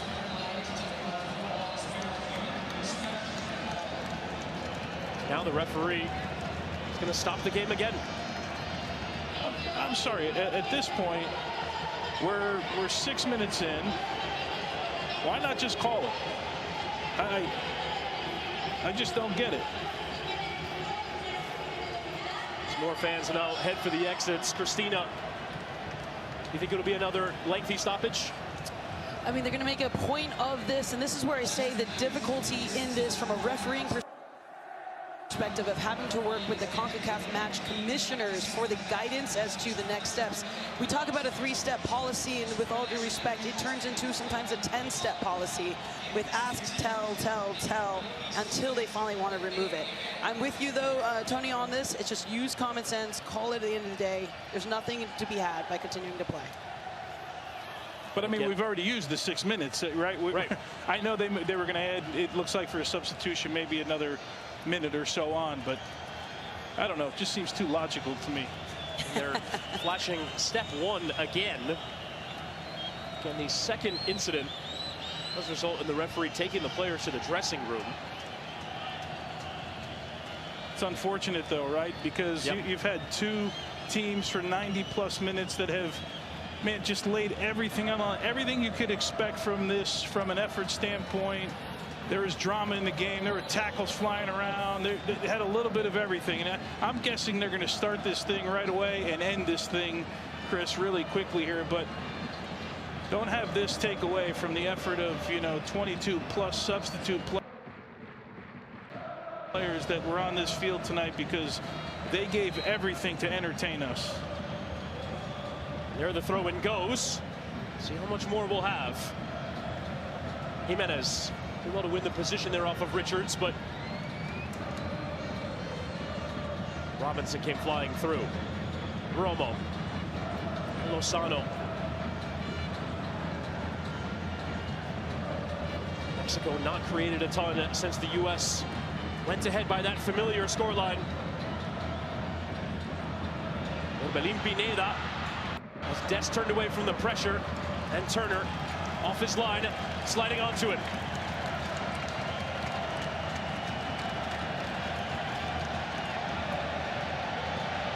And perhaps one last goal kick. Actually, before there is the full-time whistle.